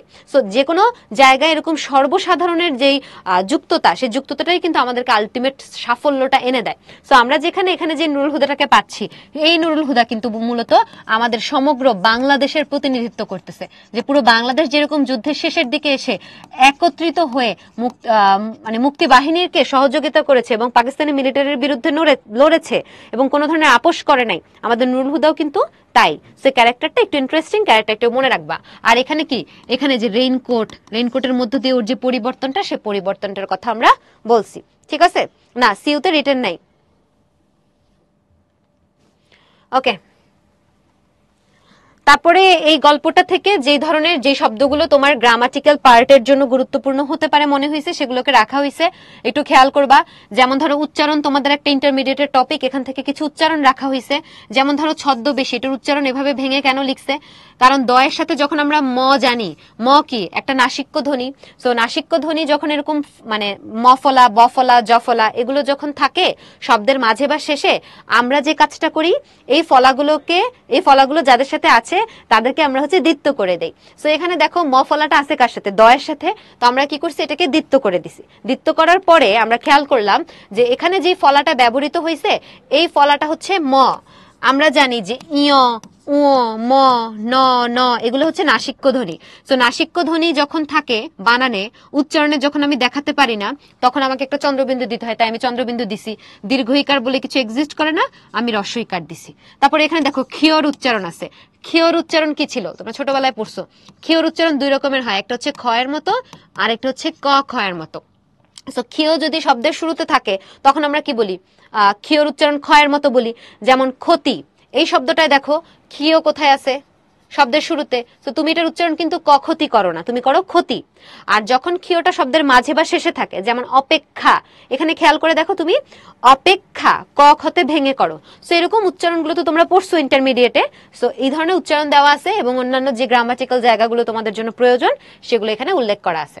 ওকে, সো আমরা কিছু বিগত বছরের প্রশ্ন আর কি একটু দেখার চেষ্টা করব এবং আমি আশা করব যে তোমরাও আমার সাথে এখানে একটু অ্যাড করবা যে এই মানে উত্তরগুলো আসলে আমরা পারতেছি কিনা বা আমাদের ঠিকঠাক আছে কিনা। ঠিক আছে?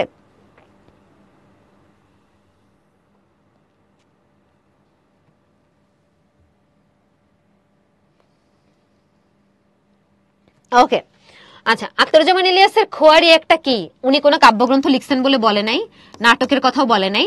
উপন্যাস আছে দুইটা, একটা হচ্ছে চিলেকোঠার সেপে আর একটা হচ্ছে খোয়াবনামা। সো এটা অবশ্যই গল্পগ্রন্থ হবে, সি। উপন্যাস কি ছিল, চিলেকোঠার সেপাই আর হচ্ছে খোয়াবনামা।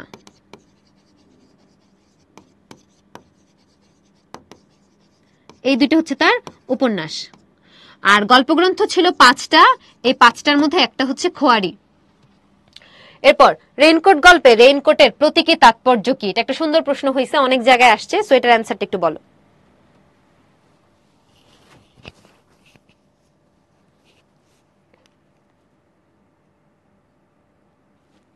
গুড। ভয় পরাজয় ছিল না, এটা ছিল না, এটা ছিল না, ওখানে ছিল উষ্ণতা, সাহস ও দেশপ্রেম। তো উষ্ণতা নাই, সমস্যা নাই, যে দুইটা আছে সেই দুইটাকে আমরা নিব। রেইনকোট গল্পের কথক কে, এখানে একটা কনফিউশন লাগতে পারে, তোমার মনে হইতে পারে আখতারুজ্জামান ইলিয়াস। না, আখতারুজ্জামান ইলিয়াস গল্পটা লিখছেন ঠিকই, কিন্তু কথক যদি আমরা চিন্তা করি যে কে গল্পটা আমাদের কাছে বর্ণনা করতেছে, সেই ব্যক্তির নাম হচ্ছে নুরুল হুদা।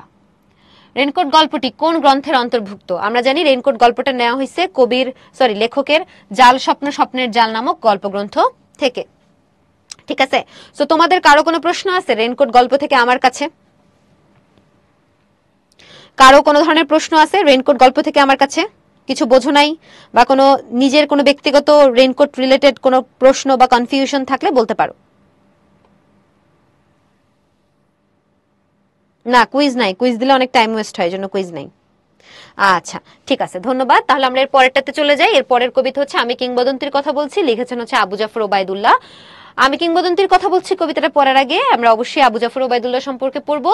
তিনি জন্মগ্রহণ করেছেন 1934 খ্রিস্টাব্দে।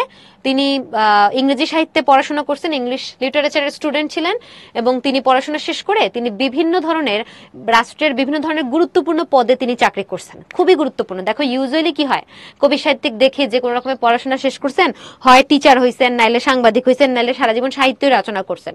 কিন্তু এদিক থেকে আবু জাফর ওবায়দুল্লাহ এবং হচ্ছে তোমাদের লাল সালুর যিনি লেখক সৈয়দ ওয়ালিউল্লাহ, তারা একটু ব্যতিক্রম। তাদের যেই কর্মজীবন সেটা একটু আমরা ডিফারেন্ট দেখি আর কি।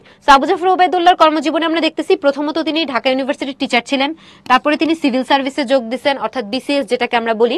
তারপরে আমরা দেখি যে তিনি হচ্ছে একটা মন্ত্রীও ছিলেন। দেখো বলা হচ্ছে বাংলাদেশ সরকারের কৃষি ও পানি সম্পদ মন্ত্রী হন। তোমাদের অনেক সময় এরকম প্রশ্ন আসে যে নিম্নের কোন লেখক বাংলাদেশ সরকারের কৃষি ও পানি সম্পদ মন্ত্রী ছিলেন, তারপরে কয়েকটা লেখকের নাম দিবে। সো এই তথ্যটা একটু গুরুত্বের সাথে মাথায় রাখার ট্রাই করবা। তিনি হচ্ছে বাংলাদেশের রাষ্ট্রদূত হিসেবে দায়িত্ব পালন করেছেন যুক্তরাষ্ট্রে। সো তোমরা আমাকে বলো রাষ্ট্রদূত কি, রাষ্ট্রদূতের কাজ কি? রাষ্ট্রদূত কি বলেন?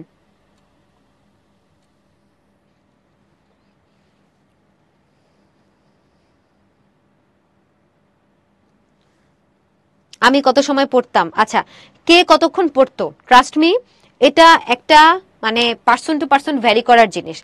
তুমি আমি কতক্ষণ পড়তাম, যে ফার্স্ট হয়েছে সে কতক্ষণ পড়তো, এটা দিয়ে তোমার কোনো কাজ নাই। তোমার কাজ হচ্ছে তোমার ডেইলি একটা টার্গেট থাকবে যে আমি আজকের দিনে এতটুকু শেষ করব, এই সিলেবাসটুকু শেষ করব, ওইটা শেষ করা। সেটা শেষ করতে তোমার 3 ঘন্টা লাগলে 3 ঘন্টা, 6 ঘন্টা লাগলে 6 ঘন্টা, 8 ঘন্টা লাগলে 8 ঘন্টা। সো তুমি টার্গেট ধরে আগাও, টাইম ধরে আগাও না। তুমি চিন্তা করলা যে আচ্ছা ঠিক আছে প্রতিদিন 6 ঘন্টা পড়তে হবে, তো তুমি 6 ঘন্টা হয়ে গেছে উঠে গেলা, দেখা গেল তুমি 6 ঘন্টা টেবিলে বসেছিলে ঠিকই, কিন্তু পড়াশোনা কিছু করো নাই, তো আদতে তো লাভ নাই। এজন্য টাইম চিন্তা না করে টার্গেট ফিক্স করো, টার্গেট ধরে আগাও। যারা এক দেশের খবর অন্য দেশে নিয়ে যায়, না এরকম ব্যাপারটা না। আরেকটু কাছাকাছি যাচ্ছ, রাত জেগে পড়া ভালো নাকি ভোরে উঠে পড়া, এটাও পার্সন টু পার্সন ভ্যারি করে। মুরব্বীরা বলে ভোরবেলা পড়া ভালো, কিন্তু আমি পার্সোনালি হচ্ছে ভোরে পড়তে পারি না, আমি রাত জেগে পড়ি। সো এটা পার্সন টু পার্সন ভ্যারি করে, এটাও বলার কিছু নাই। তোমার যেভাবে পড়ে সুবিধা সেভাবে পড়তে পারো। আচ্ছা, সো বেসিক্যালি টাইম ওয়েস্ট না করি, রাষ্ট্রদূত যিনি, রাষ্ট্রদূত বলতে রাষ্ট্রদূত হাই কমিশনার দুটো মূলত একই, কিন্তু আমরা যখন কোনো কমনওয়েলথ ভুক্ত দেশ বলি সেক্ষেত্রে আমরা হাই কমিশনার বলি, আর যদি কমনওয়েলথ ভুক্ত দেশ না হয় তাহলে আমরা হচ্ছে মানে কমনওয়েলথ ভুক্ত দেশে না হলে আমরা সেটাকে রাষ্ট্রদূত বলি। বেসিক্যালি এটা এক ধরনের প্রতিনিধি, রাষ্ট্রের একটা প্রতিনিধি। তিনি যে কাজটা করেন সেটা হচ্ছে কোন একটা জায়গায় আন্তর্জাতিক মহলে নিজের দেশের প্রতিনিধিত্ব করেন, বিভিন্ন ধরনের দ্বিপাক্ষিক যে চুক্তিগুলো থাকে, সম্পর্কগুলো থাকে, সেগুলোকে হচ্ছে জোরদার করেন। তাহলে বুঝো এই ভদ্রলোককে রাষ্ট্রের দূত হিসেবে, একজন প্রতিনিধি হিসেবে, বাংলাদেশের প্রতিনিধি হিসেবে যুক্তরাষ্ট্রে নিযুক্ত করে রাখা হয়েছে। তাহলে অবশ্যই উনার যোগ্যতা নিয়ে কোনো প্রশ্ন আসলে থাকা উচিত না। ওকে, তারপরে তার রচনার বৈশিষ্ট্য দেওয়া আছে যে তিনি রাষ্ট্রভাষা আন্দোলন এবং মুক্তিযুদ্ধ নিয়ে কথা বলছেন, এটা আমরা একটু দেখব। অনেক সময় তোমাদের রিটার্নে আসে যে কবি সাহিত্যিকদের জীবন দর্শন কি ছিল। এখন একটা কবি সাহিত্যিকের জীবন দর্শন তো তোমার পক্ষে ভাবে জানা পসিবল না। সেক্ষেত্রে যে চালাকিটা করবা সেটা হচ্ছে হয় তোমার কবি পরিচিতিতে বলা আছে ওনার জীবন দর্শন কেমন সেটাকে ব্যাখ্যা করবা, অথবা তুমি উনার যে কবিতাটা পাইছো, ফর এক্সাম্পল তুমি হচ্ছে প্রতিদান কবিতাটা পড়ছো, এখন তোমাকে বললো জসিমউদ্দিনের জীবন দর্শন বলো, তো তুমি তো জসিমউদ্দিনের জীবন দর্শন জীবনে পড়ো নাই, তাহলে তুমি লিখবা কেমনে? লিখবা হচ্ছে প্রতিদান কবিতায় তুমি কি দেখছো, দেখছো যে কবি ক্ষমা করে দেন, কবির মধ্যে পরোপকারের ইচ্ছা আছে, কবির মধ্যে হচ্ছে মানুষের উপকার করার ইচ্ছা আছে, কবি হচ্ছে কোনো ধরনের প্রতিহিংসা পরায়ণ নন, কবি হচ্ছে সুন্দর প্রীতিময় একটা পৃথিবী চান। সো এগুলোকে তুমি হচ্ছে লিখে আসতে পারবা। সো যে যাই আসুক, তোমার যে নলেজ, তোমার যেই মানে জ্ঞান, সেই জ্ঞানটাকে কাজে লাগায় তুমি হচ্ছে কিছু একটা লিখে আসতে হবে আর কি। আচ্ছা, সো এখানে তার উল্লেখযোগ্য রচনাবলী থেকে আমরা কাব্যগ্রন্থের নামগুলোকে সবচেয়ে গুরুত্ব দিব, পাশাপাশি আমরা তার আরো কিছু পুরস্কারের নামও পাচ্ছি। সো পুরস্কারের নামগুলো আমরা একটু দেখতে পারি, বিশেষ করে কাব্যগ্রন্থের নামগুলো। হ্যাঁ, এটা আমাদের টপ মোস্ট প্রায়োরিটি পাবে বাকিগুলোর তুলনায়। তিনি মারা যান 2001 সালে 19শে মার্চ। ওকে, এখানে তোমাদের মনে রাখার জন্য, কাব্যগ্রন্থগুলো সহজে মনে রাখার জন্য একটা টেকনিক দেওয়া আছে যে একটা গল্পের মতো বানাইছে, ওই গল্প দিয়ে মনে রাখতে চাইছে। কারো যদি মনে হয় এই গল্পটা মানে এভাবে মনে রাখতে চাও, রাখতে পারো, ইটস আপ টু ইউ, তোমার ইচ্ছা। আমরা ডিরেক্ট কবিতায় চলে যাই। প্রথম চরণ, শেষ চরণ, এটা অনেক সময় আসে, এই জন্য লেখা হয়েছে, নামকরণ করা হয়েছে কিসের উপর ডিপেন্ড করে সেটা বলা হয়েছে। এবং এখানে ভাষা রীতিটা হচ্ছে চলিত। আর কবির চেতনায় কি আছে? কবির চেতনায় আছে হচ্ছে তার যারা পূর্বপুরুষ। পূর্বপুরুষ মানে কি? আগের জেনারেশন। ধরো আমার দাদা আমার পূর্বপুরুষ, আমার দাদার দাদা আমার পূর্বপুরুষ, তার দাদা আমার পূর্বপুরুষ। আর উত্তর পুরুষ বা উত্তরসূরি কি? আমার পরে যে জেনারেশন গুলো আসতে যাচ্ছে তারা। সো পূর্ব এবং উত্তর, পূর্ব হচ্ছে আগের আর উত্তর হচ্ছে পরের। সো পূর্বপুরুষরা, কবির পূর্বপুরুষরা অনেক বেশি সাহসী ছিল এবং গৌরবোজ্জ্বল ছিল, সেই ইতিহাসটা তিনি আমাদের কাছে উল্লেখ করতেছেন। সো এখানে একটু খেয়াল করে দেখো, কিংবদন্তি মানে কি? কিংবদন্তি মানে হচ্ছে লোকপরম্পরায় আমরা যে কথাগুলো, যে ঘটনাগুলো জেনে আসি সেগুলো। সো আমরা আমাদের লোকপরম্পরায় কি জানি? আমাদের যারা পূর্বপুরুষ ছিল তারা মুক্তিযুদ্ধ করছে, তারা ব্রিটিশদেরকে দমাইছে, তারা বাঁশের কেল্লার বিদ্রোহ করছে, তারা সকলের সাথে যে কোনো অন্যায়ের বিরুদ্ধে তারা প্রতিবাদ করছে। সো অন্যায়ের বিরুদ্ধে যারা প্রতিবাদ করে অবশ্যই তারা সাহসী, তারা হার মানে নাই। এই যে আমাদের পূর্বপুরুষরা এরকম স্বাধীনতাকামী ছিল, তাদের কাছ থেকে শিক্ষা নিয়ে আমরাও যাতে স্বাধীনতাকামী হই, আমরাও যাতে কখনো অন্যায়ের বিরুদ্ধে কথা বলি, আমরাও যাতে কোনো ভয় পেয়ে থেমে না যাই, সেটাই হচ্ছে এই কবিতাটার মূল বিষয়। তো আমরা অবশ্যই পুরো কবিতাটা পড়বো। তার আগে এখানে শব্দার্থ দেওয়া আছে, সেটা একটু খেয়াল করবো যে এখানে শব্দার্থের পাশাপাশি কি কি বিষয় গুরুত্বপূর্ণ। যেমন এখানে একটা ফুলের কথা বলা হয়েছে, সেটা হচ্ছে রক্তজবা। যেখানে বলা হচ্ছে নক্ষত্রের মতো। তো এটা এখানে নক্ষত্র বলতে কি বোঝানো হচ্ছে, কবিতায় কি উচ্চারিত হয়েছে, মুক্তির পূর্ব শর্ত কি, এটা তো বহুবার আসে। তো এরকম কিছু গুরুত্বপূর্ণ জায়গা দেওয়া আছে। এটা তোমাদের একদম 3 স্টার একটা টপিক, এটা মনে রাখতে হবে, গুরুত্বপূর্ণ। কোন শব্দ কতবার, এরকম সংখ্যাভিত্তিক বিশ্লেষণ দেওয়া আছে। ঢাবি অনেক আগে এই ধরনের প্রশ্ন করত, এখন ইদানিং এ ধরনের প্রশ্ন করে না, তবে অন্যান্য অনেক ইউনিভার্সিটি করে। এই কারণে যাদের আগ্রহ আছে তারা এই সংখ্যাভিত্তিক প্রশ্নগুলো মনে রাখতে পারো, কিন্তু আমি ব্যক্তিগতভাবে মনে রাখাটা মানে সাপোর্ট করব না, কারণ খুব কম আসে এটা থেকে। তবে এই ধরো কিংবদন্তি শব্দটা, এটা মনে রাখতে পারো, এটা মনে রাখতে পারো, এই 3টা মনে রাখতে পারো, ঠিক আছে? তো এই 3টা মনে রাখলেই হবে, বাকি জিনিসপত্র মনে রাখার খুব একটা দরকার নাই। তাও কারো যদি ব্রেন ভালো হয় করতে পারো, it's up to you. But এখন আর এই ধরনের প্রশ্ন আসে না, ঢাকা ভার্সিটিতে আসে না। আচ্ছা, তো এটার অ্যাজ ইউজুয়াল গল্পের মতো এখানে একটা কিওয়ার্ড দেওয়া আছে। সো কিওয়ার্ডটা আমরা একটু দেখার চেষ্টা করব, ঠিক আছে? প্রত্যেকটা সাবজেক্টে আলাদা আলাদা ভাবে পাস করা লাগে, প্রত্যেকটা সাবজেক্টে। আচ্ছা মুনতাসির, তোমার কিন্তু আমাদের ক্লাসটা শেষ হওয়ার পরে তোমার যে আইডি, সেই আইডিতে কিন্তু এই স্লাইডটা দিয়ে দেওয়া হবে পিডিএফ আকারে। সো তুমি ওখান থেকে পিডিএফটা ডাউনলোড করে যতবার খুশি ততবার কিন্তু দেখতে পারবা। সো কোনো সমস্যা নাই। আসো আমরা কারেন্ট পেজে থাকি। সেখানে কি বলা হচ্ছে? প্রথমত বলা হচ্ছে স্বাধীন ভূখণ্ড, মানে হচ্ছে এই কিংবদন্তির কথা বলছিতে কবি আমাদেরকে ইন্সপায়ার করতেছেন। এখন এই ইন্সপায়ারেশনের কারণ কি? ইন্সপিরেশনের কারণ হচ্ছে তিনি চান যে আমরা যাতে পরাধীন না থাকি, আমরা যাতে মায়ের মুখে গল্প শুনতে শিখি, আমরা যাতে সাঁতার কাটতে শিখি। এই সব কিছুই কিন্তু আসলে রূপক অর্থে আমাদেরকে স্বাধীনতার ফিল দিতে চায়। যে স্বাধীনতার অনুভব আমরা পাইলে আমরা কি করব? আমরা স্বাধীন ভূখণ্ড প্রতিষ্ঠার প্রতি সোচ্চার হব। তারপরে বলা হচ্ছে ইতিহাস এবং শেকড় সন্ধান। ইতিহাস এবং শেকড় সন্ধান কেন বলা হয়েছে? তুমি খেয়াল করে দেখো, যখন আমরা বিদ্রোহী কবিতা পড়ছি সেখানে নজরুল কি করছেন? নজরুল আমাদেরকে বিভিন্ন ধরনের পৌরাণিক এবং পশ্চিম এশীয় সংস্কৃতি, ইতিহাস, ঐতিহ্য এগুলো তুলে আনছেন। তুলে এনে তিনি দেখাচ্ছেন যে আমাদেরকে ইন্সপায়ার করার জন্য আমাদের এই প্রিভিয়াস জিনিসগুলো আমাদেরকে অনেক বেশি মোটিভেট করে, আমাদেরকে অনেক বেশি অনুপ্রাণিত করে। তো এই কারণে তিনি আমাদের যে ইতিহাস আছে, অতীত ইতিহাস, সেটা আমাদের চোখের সামনে তুলে ধরতেছেন। আমাদের শেকড়, আমাদের যে অস্তিত্ব, সেই অস্তিত্বটাকে আমাদেরকে দেখানোর চেষ্টা করছেন। তারপর বলা হচ্ছে প্রতিকূলতার বিরুদ্ধে লড়াই। এটা তুমি বুঝবা কেমনে? দেখো এখানে বলা ছিল যে কবির পূর্বপুরুষরা অরণ্য এবং সাপদের কথা বলতেন, অরণ্য সাপদের কথা বলতেন। সো অরণ্য কি? অরণ্য মানে হচ্ছে যেটাকে আমরা বলি গভীর বন। সো গভীর বনে কি থাকে? হিংস্র মাংসাশী প্রাণী থাকে। ওরকম গভীর বন, হিংস্র মাংসাশী প্রাণী পূর্ণ এই ভয়াবহ বনটা কবির পূর্বপুরুষরা পাড়ি দিছেন। কিভাবে পাড়ি দিছেন? প্রতিকূল অবস্থার মধ্য দিয়ে পাড়ি দিছেন। তো একটা প্রতিকূল অবস্থায় মানুষ যদি ওই অবস্থাটাকে ওভারকাম করে, তাহলে তার মধ্যে একটা সাহসের ব্যাপার আছে। এই জন্য কবি আমাদেরকে বলছেন যে যখনই কোনো প্রতিকূলতা আসবে আমাদেরকে লড়াই করতে হবে। কেন লড়াই করতে হবে?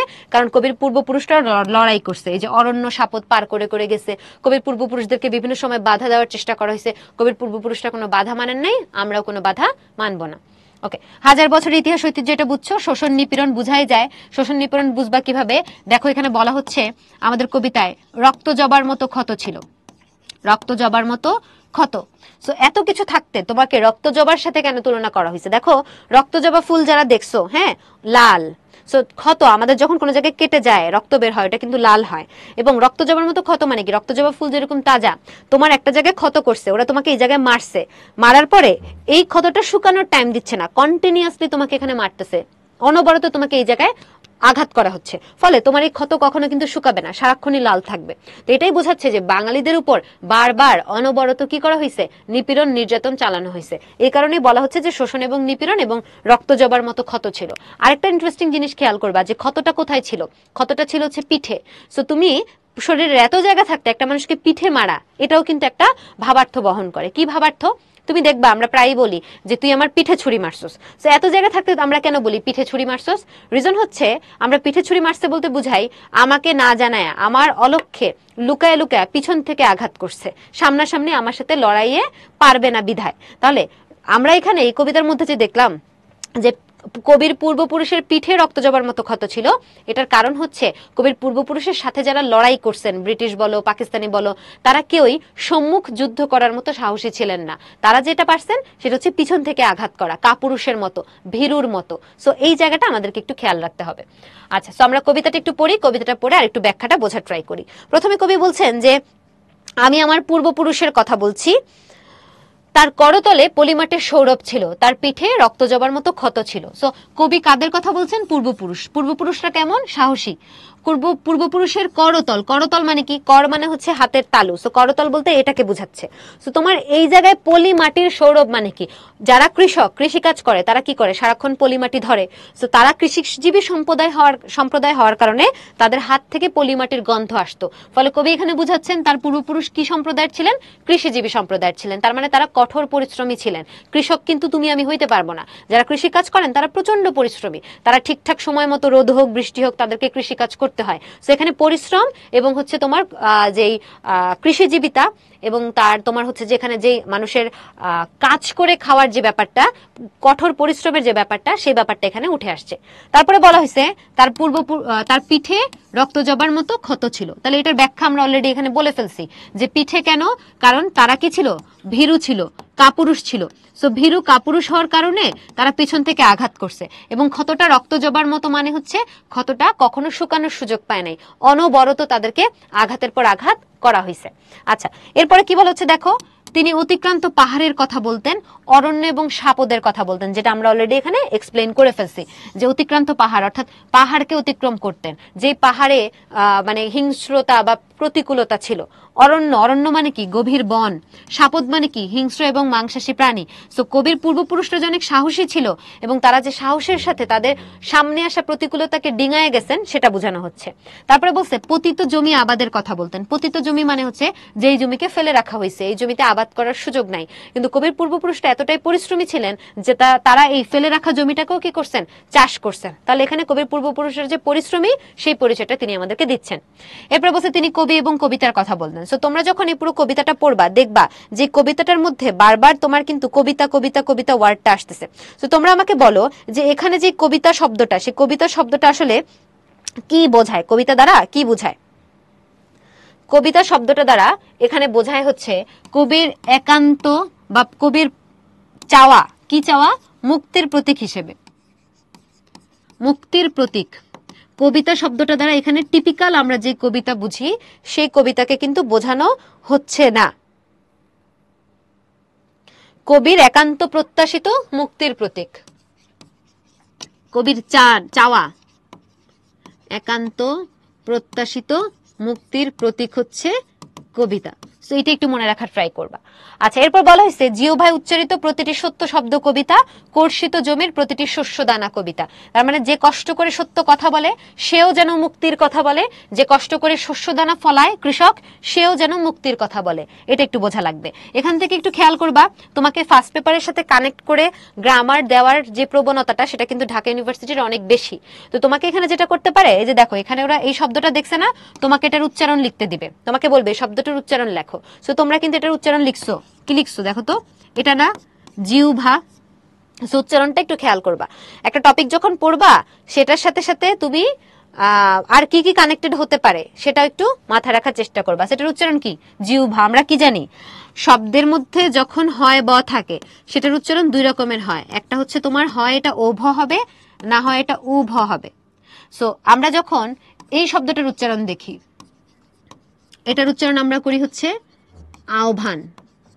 আর এই যে শব্দটা, এই শব্দটা আমরা উচ্চারণ করি কি? জিহ্বা। সো কেন? রিজনটা কি? রিজনটা হচ্ছে একটু খেয়াল করে দেখো, এখানে হয় বয়ের আগে কি ছিল, এখানে হয় বয়ের আগে কি ছিল? এখানে হয় বয়ের আগে ছিল সরেয় বা সরেয়া। সো হয় বয়ের আগে যদি সরেয় বা সরেয়া থাকে তাহলে তুমি সেই হয় বটাকে উচ্চারণ করবা ও ভয়ের মতো। তাহলে এখানে হয় বয়ের জায়গায় আমরা ও ভ দিছি। আর এখানে হয় বয়ের আগে কিন্তু সরেয় সরেয়া ছিল না, রস্বই ছিল। সো রস্বই বা অন্য কিছু যদি থাকে, সরেয় সরেয়া বাদে অন্য কিছু যদি থাকে তখন সেটার উচ্চারণ আমরা করব ও ভয়ের মতো। এজন্য আমরা এটার উচ্চারণ করি হচ্ছে জিহ্বা। সো এটা একটু খেয়াল রাখা ট্রাই করো, ঠিক আছে? না আফসানা, এ ইউনিট থেকে দেওয়া যাবে না, বি ইউনিট থেকে দিতে হবে তোমার প্রশ্নের উত্তর। ওকে, এরপরে কি বলা হচ্ছে, যে কবিতা শুনতে জানে না সে ঝড়ের আর্তনাদ শুনবে। কেন? কারণ এই যে কবিতা শুনতে জানা মানে তোমার মধ্যে কি থাকা, মুক্ত হওয়ার একটা চেতনা থাকা। সো তুমি মুক্ত হইতে চাও না, তাহলে তুমি কি কখনো ঝড়ের মধ্যে বা প্রতিকূল অবস্থার মধ্যে টিকে থাকতে পারবা? পারবা না। তুমি ভাবো যে যা হয় হবে আমার সাথে, তাহলে কি হবে? তোমাকে যে কেউ ধাক্কা মেরে চলে যেতে পারবে। এখন তুমি যদি অনেক স্ট্রং থাকো যে না আমার সাথে যা হয় হবে না, আমি ট্রাই করব আমার সর্বোচ্চ যাতে আমি এই কাজটা মানে পেতে পারি বা এই কাজটা আমার দ্বারা হয়, তাহলে কিন্তু চাইলেই কেউ তোমাকে ধাক্কা মেরে চলে যেতে পারবে না। সেখানে এটাই বোঝানো হচ্ছে যে যে কবিতা শুনতে জানে না সে ঝড়ের আর্তনাদ শুনবে। এখানে ঝড়ের আর্তনাদ বলতে বেসিক্যালি প্রতিকূল যে অবস্থাগুলো, সে প্রতিকূল অবস্থাগুলোকে বোঝানো হচ্ছে। যে যখনই আমাদের জীবনে কোনো প্রতিকূল অবস্থা আসবে, কোনো দুর্যোগ আসবে, সেই দুর্যোগে আমরা ক্লান্ত হয়ে পড়বো, আমরা লড়াই করার শক্তি পাবো না। তো কবি বলতে চাচ্ছেন কবির পূর্বপুরুষদের কথা, যে পূর্বপুরুষরা কখনো দুর্যোগে বা কোনো প্রতিকূল অবস্থায় ক্লান্ত হয়ে যান নাই, থেমে যান নাই, তারা তাদের কর্মকাণ্ড চালিয়ে গেছেন। সো তাদের কাছ থেকে আমাদের এটা শেখার আছে। আচ্ছা, এরপরে বলছে যে কবিতা শুনতে জানে না সে দিগন্তের অধিকার থেকে বঞ্চিত হবে, অর্থাৎ দিগন্ত তাকে টানবে না, স্বাধীনতা বিশালতা তাকে টানবে না। দিগন্ত মানে কি, যে অনেক দূর জায়গাকে বুঝায়, তার মানে কি বিশাল একটা কিছু। তো বিশাল কোনো কিছু তাকে কখনো আকর্ষণ করবে না, সে অল্পতেই খুশি থাকবে। অল্পতেই খুশি থাকলে, ধরো তোমাকে মিলিটারিরা আক্রমণ করতেছে, তারা তোমাকে শাসন শোষণ করতেছে। এখন শাসন শোষণ করে তারা তোমাকে মাসে মাসে 5,000 টাকা দিল। এখন তুমি যদি 5,000 টাকা নিয়ে খুশি থাকো, তাহলে সারা জীবন তোমাকে 5,000 টাকা দিয়ে তারা তোমার কাছ থেকে 20,000 টাকার কাজ করে নেবে। তো এই জন্য কবি বলছেন যে দিগন্তের অধিকার থেকে বঞ্চিত হওয়া যাবে না, অর্থাৎ বিশালতা থেকে বঞ্চিত হওয়া যাবে না, বিশালতার দিকে আমাদের হাতছানি থাকতে হবে। দেখো, আমরা যখন কোনো একটা কিছু স্বপ্ন দেখি, আমরা কিন্তু ছোটখাটো স্বপ্ন দেখি না, আমরা দেখি বড় স্বপ্ন। হয় আমরা ওই বড় স্বপ্নটা পূরণ করব, নাহলে বড় স্বপ্নের কাছাকাছি কোনো একটা স্বপ্ন পূরণ করব। আমরা যদি স্বপ্নই দেখি খুব ছোট ছোট, তাহলে কিন্তু আসলে পাওয়ার কিছু থাকে না, এই আর কি ব্যাপার। ওকে, তাহলে যে কবিতা শুনতে জানে না সে আজন্ম কি থেকে যাবে, কৃতদাস থেকে যাবে। কেন? কারণ যে কবিতা শুনতে জানে না তার মধ্যে তো মুক্তির বোধ নাই। তো তোমার মধ্যে যদি মুক্তির বোধ না থাকে, তাহলে তুমি তো অন্যের দাসত্ব স্বীকার করে নিবা। এজন্যই বলা হচ্ছে তুমি কৃতদাস থেকে যাবা। তারপরে বলছে আমি উচ্চারিত সত্যের মতো স্বপ্নের কথা বলছি, উনুনের আগুনে আলোকিত একটি উজ্জ্বল জানালার কথা বলছি। সো উনুন, আগুন, এটা কেন ব্যবহার করা হয়েছে একটু খেয়াল করে দেখো। আগুন কি করে বলতো? আগুনকে, আগুনের আরেকটা নাম, আমরা দেখি যে আগুন হচ্ছে শুচি শুভ্র করার কাজ করে। হ্যাঁ, সো আগুনের কথাটা এখানে বোঝানো হচ্ছে যে যা কিছু খারাপ কিছু আছে, আগুনে যেরকম সবকিছু শুচি হয়ে ওঠে, পবিত্র হয়ে ওঠে, ঠিক তেমনি আগুনের উত্তাপ দ্বারা আমরা কি করব, আমাদের যত গ্লানি আছে, আমাদের যত পরাজয় আছে, সেগুলো সবকিছুকে মুছে ফেলবো। মুছে ফেলে আমরা হচ্ছে কি করব, আলোকিত হব। তুমি খেয়াল করে দেখো, তোমার যে একটা প্রবন্ধ ছিল আমার পথ, সে আমার পথে নজরুল কি বলতেছেন যে আমি আগুনের ঝান্ডা নিয়ে বের হলাম। সো আগুনের ঝান্ডা বা আগুনের সম্মার্জনা, অগ্নি পতাকা, এই কথাগুলো তিনি কেন ব্যবহার করছেন? তিনি বুঝাতে চাচ্ছেন আগুন দ্বারা তিনি ঘষে মেজে পরিষ্কার করবেন, মানে সবকিছুকে সূচি করে তুলবেন। সো এই কারণে এখানেও আগুনের প্রসঙ্গটা আনা হয়েছে, যে আগুনের উত্তাপে সবকিছু যেরকম সূচি হয়ে ওঠে, তেমনি আগুনের উত্তাপ দ্বারা এখানে সবকিছু পরিশুদ্ধ হবে। এবং কবি একটা মুক্ত জীবন চান, যে মুক্ত জীবনটা তিনি বোঝাচ্ছেন জানালা দ্বারা। দেখো, জানালা মানে কি, উজ্জ্বল জানালা মানে জানালাটা খোলা, জানালা দিয়ে আলো আসতেছে। তাহলে জানালা দিয়ে আলো আসা মানে কি, জীবন আলোকিত হওয়া। তোমার জীবন আলোকিত হওয়া মানে কি, তুমি মুক্ত। তুমি দেখবা যখন তুমি কারাগারে, আমরা যখন কোনো কারাগারের সিন দেখি, বা ধরো আমরা 5ই আগস্টের পরবর্তী সময় আয়না ঘরের অনেক ছবি টবি অনেকে দেখছি। সো ওখানে কি ছিল, যে আয়না ঘর থেকে যারা বের হইছেন বা আয়না ঘরের যারা ডকুমেন্টারি দিছে, তারা কি দেখাইছে, যে ওখানে এমন একটা জায়গা যেখানে কোনো আলো নাই, বাতাস নাই, দিন নাকি রাত কিচ্ছু বোঝা যায় না। তার মানে কি, তাদের অবস্থাটা একটা পরাধীন অবস্থা, বন্দি অবস্থা। তাহলে মুক্ত অবস্থা মানে কি, এটার অপোজিটটা, যেখানে আলো থাকবে, বাতাস থাকবে, তুমি যখন খুশি তখন প্রাণ ভরে শ্বাস নিতে পারবা, আলো দেখতে পারবা, আলো ভালো না লাগলে পর্দা টেনে দিতে পারবা, এটাই তো মুক্ত অবস্থা। তো এখানে উজ্জ্বল জানালা শব্দটা দ্বারা কবির যে মুক্ত জীবনের যে স্বপ্ন বা মুক্ত জীবনের যে প্রত্যাশা, সেই প্রত্যাশার কথাটা এখানে বোঝানোর জন্য তিনি জানালার যে ব্যাপারটা সেটাকে হচ্ছে ইউজ করতেছেন। ওকে, এরপরে বলা হচ্ছে আমি আমার মায়ের কথা বলছি। তিনি বলতেন প্রবহমান নদী যে সাঁতার জানে না তাকেও ভাসিয়ে রাখে। অর্থাৎ প্রকৃতি যে এখানে প্রবহমান নদী বলতে বেসিক্যালি বোঝানো হচ্ছে প্রগতিশীলতাকে। প্রগতিশীলতা কেন? কারণ দেখো নদী যেরকম বয়ে যায় সেরকম আমাদের জীবনটাও কিন্তু বয়ে যায়। সেখানে বেসিক্যালি প্রগতিশীলতাকে বোঝানো হচ্ছে, অর্থাৎ যে উন্নতিকে স্বীকার করে না সে আসলে কখনোই সামনের দিকে এগোতে পারে না, তাকে ব্যাকডেটেড হয়ে থেকে যেতে হয়। সো এই কথাটা এখানে বোঝানোর চেষ্টা করা হচ্ছে। এরপর বলা হচ্ছে যে কবিতা শুনতে জানে না সে নদীতে ভাসতে পারে না, যে কবিতা শুনতে জানে না সে মাছের সঙ্গে খেলা করতে পারে না, যে কবিতা শুনতে জানে না সে মায়ের কোলে শুয়ে গল্প শুনতে পারে না। এই কথাগুলোর মানে কি? প্রত্যেকটার মানে সেই একই জিনিস, যে যার মধ্যে মুক্তির বোধ নাই, যার মধ্যে সৌন্দর্যের বোধ নাই, সে কখনো নদীতে ভাসতেও পারবে না, সে মাছের সাথে খেলা করার যে আনন্দ সেই প্রকৃতির আনন্দও খুঁজে পাবে না, এবং মায়ের কোল যে সবচেয়ে নিরাপদ জায়গা, সে নিরাপদ জায়গার যে সৌন্দর্য, যে মুক্তি, সেই মুক্তির আকাঙ্ক্ষাটাও সে কি করতে পারবে না, অনুধাবন করতে পারবে না। এরপরে কি বলা হয়েছে দেখো, আমি কিংবদন্তির কথা বলছি, আমি আমার পূর্বপুরুষের কথা বলছি, আমি বিচলিত স্নেহের কথা বলছি, গর্ভবতী বোনের মৃত্যুর কথা বলছি, আমি আমার ভালোবাসার কথা বলছি। তুমি একটু খেয়াল করে দেখো আমাদের মুক্তিযুদ্ধের হিস্ট্রি, সেখানেও কিন্তু আমরা দেখছি যে আমাদের অসংখ্য মা বোনদেরকে সম্ভ্রমহানি করা হয়েছে, তাদের মৃত্যু হয়েছে, এরকম অনেক ঘটনা আছে। সেখানে তিনি বলছেন যে তার পূর্বপুরুষরা অনেক কিছু আসলে দেখে আসছে, তারা অনেক ধরনের প্রতিকূল অবস্থার মধ্য দিয়ে তারা হচ্ছে সময় কাটাইছেন বা পার করছেন, যেখানে ভালোবাসা এবং শঙ্কা সবকিছুরই একটা মানে মিক্স বা সবকিছুর একটা সম্মিলিত রূপ ছিল। যেমন দেখো বিচলিত স্নেহ মানে কি? স্নেহ কথাটা আসে কি? ভালোবাসা থেকে। ধরো আমি যদি বলি যে আমি তোমাদেরকে স্নেহ করি, তার মানে কি অ্যাজ এ আমার স্টুডেন্ট আমি তোমাদেরকে ভালোবাসি। আবার আমি যখন বলবো বিচলিত, সো এই ওয়ার্ডটার মানে কি? চিন্তিত। সো দেখো আমি তোমাদেরকে স্নেহ করি, আবার তোমাদেরকে নিয়ে আমি চিন্তিত। কেন? যে আমার চিন্তা হচ্ছে আচ্ছা তোমরা আসলে ইউনিভার্সিটিতে চান্স পাবা কিনা। সো আমি তোমাকে স্নেহ যেরকম করব, আমি তোমাকে বকাও দিব, কারণ আমি তোমাকে নিয়ে টেন্সড। সো একই রকম আমাদের মায়েরা, আমাদের বোনেরা, মুক্তিযুদ্ধে যে ভাইরা গেছে বা যে কোনো যুদ্ধে যে ভাইরা যায়, বাবারা যায়, তাদেরকে ভালোবাসে, আবার তাদের প্রতি তার একটা স্নেহ কাজ করে। সো এই দুইটার যে মিশ্রিত অনুভূতিটা, সেই মিশ্রিত অনুভূতিটাকে আমরা বলতেছি হচ্ছে বিচলিত স্নেহ। তারপরে বলা হচ্ছে ভালোবাসা দিলে মা মরে যায়, এটা প্রায় তোমার ব্যাখ্যায় আসে। এখানে তোমাকে বুঝতে হবে কোন মা মরে যায় সেটা একটু বুঝতে হবে। ধরো তুমি যদি তোমার যে দেশমা, হ্যাঁ, সে দেশমায়ের জন্য তুমি যদি যুদ্ধে ঝাঁপিয়ে পড়ো, তাহলে তোমার কি করা হয়? নিজের মাকে ছেড়ে যাওয়া হয়। এখন তুমি যখন তোমার নিজের মাকে ছেড়ে যাবা, অর্থাৎ দেশমার প্রতি ভালোবাসা দিবা, তো সেটাতে কি হবে? তোমার মায়ের মৃত্যু ঘটবে। আবার তুমি চিন্তা করো, তুমি যদি তোমার নিজের মায়ের কথা চিন্তা করো, তোমার নিজের মাকে তুমি ভালোবাসো, তুমি দেশমাতার জন্য লড়াইয়ে নামবা না, তাহলে কি হবে? তোমার দেশমাতার মৃত্যু ঘটবে, অর্থাৎ তোমার দেশমাতাকে আরেকজন নিয়ে চলে যাবে। সেখানে ভালোবাসা দিলে মা মরে যায় কথাটা দ্বারা বেসিক্যালি বোঝানোর চেষ্টা করা হচ্ছে যে তুমি যদি তোমার মায়ের প্রতি ভালোবাসা দাও, তাহলে তোমার দেশমাতার মৃত্যু হবে। আবার তুমি যখন তোমার দেশমাতাকে ভালোবাসবা, তখন তোমার জীবনটা একটা অনিশ্চয়তা পরিপূর্ণ হয়ে যাবে। কারণ যারা যুদ্ধে যায়, যারা কোনো আন্দোলনে যায়, যারা কোনো বিপ্লবে যায়, তারা কিন্তু জানে যে তাদের জীবনটা অনিশ্চিত, যে কোনো সময় যে কোনো কিছু হতে পারে। তুমি আমাদের লাস্ট যেই আন্দোলনটা দেখছো সেটার কথাই মনে করো, সেখানে আমরা এরকম অনেক দেখছি যে ছেলেপেলেরা তারা যখন রাস্তায় গেছে মানি ব্যাগে বড় করে তার বাসার ফোন নাম্বার, ঠিকানা এগুলো লিখে গেছে, যাতে অ্যাটলিস্ট সে মারা গেলে তার ফ্যামিলির কাছে খবরটা পৌঁছায়। সো এই যে যুদ্ধের সাথে যে অনিশ্চিত জীবনের ব্যাপারটা, সে ব্যাপারটা এখানে হচ্ছে তুলে ধরা হয়েছে। আচ্ছা, এরপরে বলছে যুদ্ধ আসে ভালোবেসে। সো যুদ্ধ কিভাবে ভালোবেসে আসে? তুমি যখন তোমার দেশকে ভালোবাসবা তখনই না তুমি যুদ্ধ করবা। তোমার যদি তোমার দেশের প্রতি ভালোবাসা না থাকে, তাহলে তোমার দেশকে কে মেরে ফেললো, কে কুটে ফেললো, সেটা তো তোমার দেখার বিষয় না। তুমি চিন্তা করবা আমি ভিসা নিয়ে আমেরিকা যাবো গা। তুমি তোমার দেশকে ভালোবাসো বলেই, দেশের প্রতি ভালোবাসা থেকে, দেশের প্রতি প্রেম থেকে তুমি দেশের জন্য লড়াই করো। দেশকে ভালোবাসো বলেই তুমি এখনো ওই বাংলাদেশ ক্রিকেট টিমের খেলা দেখো। সো ব্যাপারটা অনেকটা এরকম আর কি, যে যুদ্ধ আসে ভালোবেসে। মায়ের ছেলেরা চলে যায়, কোথায় চলে যায়? যুদ্ধে চলে যায়।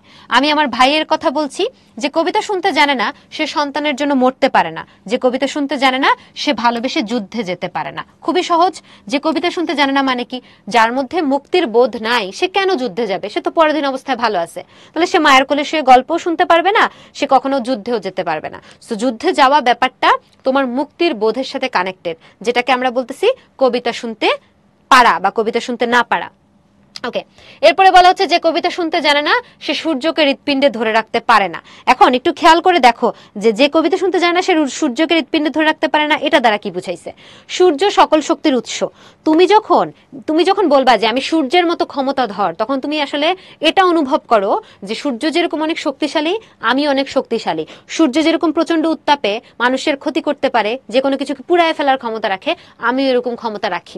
সো কবি বুঝাতে চাচ্ছেন যে একটা মানুষ যখন তার হৃদয়ে এই সর্বশক্তির আধারকে, সর্বশক্তির উৎসকে ধারণ করে, তখন এই সর্বশক্তিকে ধারণ করার মধ্য দিয়ে সে কি করতে পারে?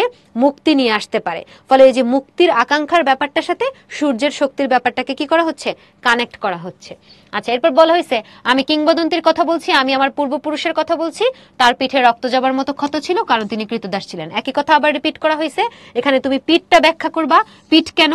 কারণ আমাদের উপর যারা আক্রমণ করছে তারা ভীরু, সাহসী না, তারা হচ্ছে কাপুরুষ, এজন্য পিছন থেকে আঘাত করছে, পিঠে আঘাত করছে, সামনে আঘাত করে নাই। আর রক্ত যাবার মতো ক্ষত কেন? কারণ এই ক্ষতটা অনবরত আমাদেরকে ক্ষত করা হচ্ছিল। আর তারা কৃতদাস ছিলেন বিধায় তাদের উপর কি করতে পারছে? তাদের উপর আক্রমণ করতে পারছে। এই কথাটা একটু আমাদের মানে এক্সপ্লেন করা লাগবে। আচ্ছা, এরপর বলা হয়েছে যে কর্ষণ করে শস্যের সম্ভার তাকে সমৃদ্ধ করবে, যে মৎস্য লালন করে প্রবহমান নদী তাকে পুরস্কৃত করবে, যে গাভীর পরিচর্যা করে জননীর আশীর্বাদ তাকে দীর্ঘায়ু করবে, যে লৌহখণ্ডকে প্রজ্বলিত করে ইস্পাতের তরবারি তাকে সশস্ত্র করবে। এখানে বুঝবা এই জননী বলতে আমরা যে মাকে বুঝি সেটাকে বোঝানো হচ্ছে না। হিন্দু পুরাণ অনুযায়ী গাভীকে জননী মা হিসেবে তুলনা করা হয়।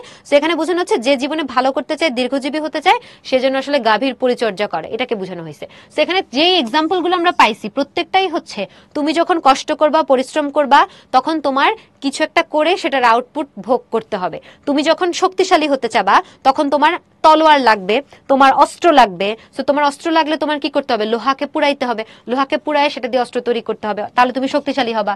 তুমি যখন অনেক ফসল পেতে চাও তখন তোমার কি করতে হবে? কৃষিকাজ করতে হবে। অর্থাৎ এই যে কৃষি জীবনের প্রতি তার যে শ্রদ্ধা, কৃষিজীবীদের প্রতি, মানে আমাদের বাংলাদেশের বেশিরভাগ মানুষ বা যখন তিনি কবিতাটা লিখতেছেন সেখানে তো কৃষি প্রধান দেশ আমরা বলি। সো কৃষি প্রধান দেশে যারা মূলত কৃষক, তাদের প্রতি কবির যে একটা সম্মান আছে, ভক্তি আছে, সেই ভক্তিটারই একটা বহিঃপ্রকাশ হচ্ছে এটা। তুমি দেখবে একদম প্রথম লাইনেও বলছে যে তার করতলে পলিমাটির সৌরভ ছিল, অর্থাৎ তিনি হাত দিয়ে কৃষিকাজ করতেন, ওই হাতে পলিমাটির একটা গন্ধ বা স্মেল হচ্ছে ছিল।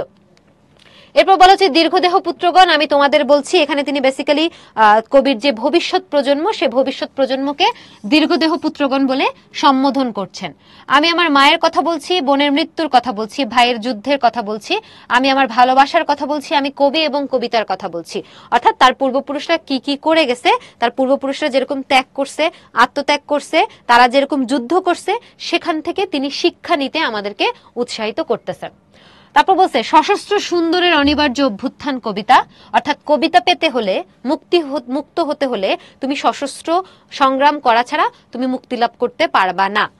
সুপুরুষ ভালোবাসার সুকণ্ঠ সঙ্গীত কবিতা, জিও ভাই উচ্চারিত প্রতিটি মুক্ত শব্দ কবিতা, রক্ত জবার মতো প্রতিরোধের উচ্চারণ কবিতা। রক্ত জবার মতো প্রতিরোধ মানে কি? যে তুমি যখন প্রতিরোধ করবা, তোমার উপর আঘাত করবে, সে আঘাতের ক্ষত নিয়ে তোমাকে আবার প্রতিরোধ করতে হবে। আমরা কি তার মতো কবিতার কথা বলতে পারবো? আমরা কি তার মতো স্বাধীনতার কথা বলতে পারবো? এই তার হচ্ছে কবির পূর্বপুরুষ, যেই পূর্বপুরুষদের কাছ থেকে কবি আমাদেরকে শিক্ষা নিতে বলতেছেন।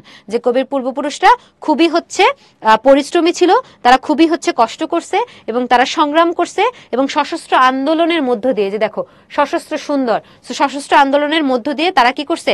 তাদের যে চাহিদা বা তাদের যে মুক্তির প্রত্যাশা, সেই মুক্তির প্রত্যাশাটা তারা মানে এটাকে সফল করতে পারছে। সো কবি আমাদের কাছে এটাই চান যে আমাদের জাতীয় জীবনে যখনই এরকম কোনো সিচুয়েশন আসবে, আমরা যাতে অত্যাচারীর বিরুদ্ধে এরকম করেই আসলে আমরা যাতে একত্রিত হই এবং প্রয়োজনে সশস্ত্র যুদ্ধের মাধ্যমে হলেও আমরা যাতে আমাদের মুক্তির পথটাকে খুঁজে নেই, এবং আমাদের যখন কখনো অনুপ্রেরণার দরকার হবে আমরা যাতে আমাদের পূর্বপুরুষদের ইতিহাস দেখি, যে আমাদের পূর্বপুরুষরা এত এত আত্মত্যাগ করছেন, এত এত ত্যাগের মধ্য দিয়ে তারা মুক্তি লাভ করছেন। সো আমরাও লাগলে এরকম ত্যাগ করব। এটাই হচ্ছে কবিতাটার মূল বিষয়। এখান থেকেও সেম তোমার যা যা গুরুত্বপূর্ণ সেটা দেওয়া আছে, ক্লাস শেষ হওয়ার পরে স্লাইডটা দেওয়া হবে, একটু দেখে নিও। আমরা একটু এমসিকিউ সলভ করি। আবু জাফর ওবায়দুল্লাহ রচিত কাব্যগ্রন্থ 9 কোনটি? আমি কিংবদন্তির কথা বলছি, তার সাতনরিহার, এটা ঘ 9 বলছে। দেখো 9, এই ফাইজলামিটা করে। তো তুমি কাব্যগ্রন্থ এতটুকু পর্যন্ত প্রশ্ন পড়ে যদি উত্তর দিয়ে দাও তাহলে কিন্তু ঝামেলা, পুরো প্রশ্নটা পড়তে হবে। ভালোবাসা দিলে মা মরে যায় কোন কবিতার লাইন? আমি কিংবদন্তির কথা বলছি। সশস্ত্র সুন্দরের অনিবার্য অভ্যুত্থান কবিতা কোন কবিতার লাইন? আমি কিংবদন্তির কথা বলছি, খেয়াল করো। কিংবদন্তি বানান তোমাকে পরীক্ষায় শুধু কিন্তু উচ্চারণ দেয় না, বানানো দেয়। সো আমি কিংবদন্তির কথা বলছি, এখান থেকে কিংবদন্তি বানানটা একটু দেখে রাখো, ঠিক আছে, কাজে লাগবে। কিংবদন্তি বানানে আমাদের অনেকের এই প্রবণতা আছে যে আমরা কিংবদন্তি বানানটা হচ্ছে দীর্ঘ ইকার লিখবো। সো কিংবদন্তি বানান কিন্তু দীর্ঘ ইকার না, হ্রস্ব ইকার, এটা একটু মনে রাখার ট্রাই করো। এরপর কোন কবিতায় ঐতিহ্য সচেতন শিকড় সন্ধানী মানুষের সর্বাঙ্গীন মুক্তির ঘোষণা ব্যক্ত হয়েছে? আমি কিংবদন্তির কথা বলছি।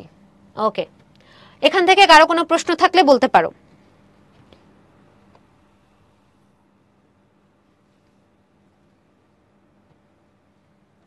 হ্যাঁ আফসানা, বি ইউনিটে হইলে তোমার ইংলিশ অ্যান্সার করা লাগবে।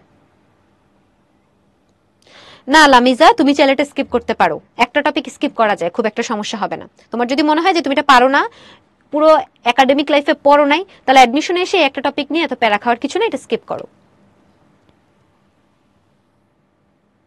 হ্যাঁ আমি বাংলা ডিপার্টমেন্টে চান্স পেয়েছি। বাংলা ডিপার্টমেন্টে চান্স না পেলে বাংলা ডিপার্টমেন্ট থেকে অনার্স করলাম কেমনে ভাই? এটা কি প্রশ্ন তোমাদের? আচ্ছা, কাটমার্ক ভ্যারি করে। তোমাকে তো আপেল প্র্যাকটিসের জন্য কম এমসিকিউ রাখা হয়েছে, তার মানে এই না যে এমসিকিউ এগুলো এক্সিস্ট করে, এমসিকিউ আরো হাজার হাজার বানানো যাবে। রাইটিং আসতে পারে।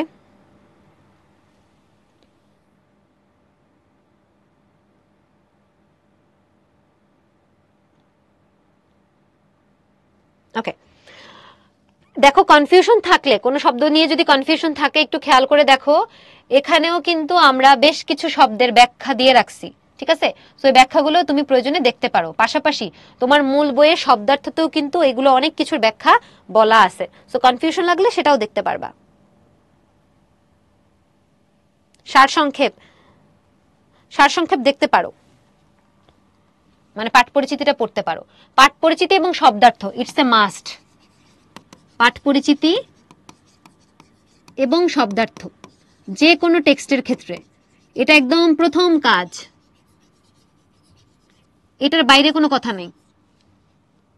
এটা শুধু এটার জন্য না, সবগুলোর জন্য। ওকে, সো নেক্সট কবিতাটায় চলে যাই। আজকের দিনের লাস্ট কবিতা, 18 বছর বয়স, লিখছেন হচ্ছে সুকান্ত ভট্টাচার্য। এর আগের কবিতাটা যতটা বড় এবং কঠিন ছিল, এটা খুবই সহজ। সো আমরা এটা একটু দ্রুত পড়ে ফেলবো।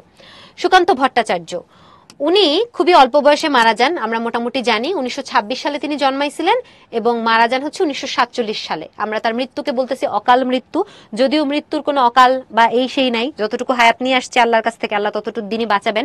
কিন্তু ইউজুয়ালি আমরা ধারণা করি কি যে একটা মানুষের একটা ধরো 50-60 বছরের পরে আমরা মোটামুটি ধরে নেই যে না, সে তার জীবনের একটা ভালো সময় পার করে আসছে। তো এই দিক থেকে বলতে গেলে এটাকে অকাল মৃত্যু বলা যায়, বাট না বললেও খুব একটা সমস্যা নাই। তো তিনি বেঁচে ছিলেন মাত্র 21 বছর।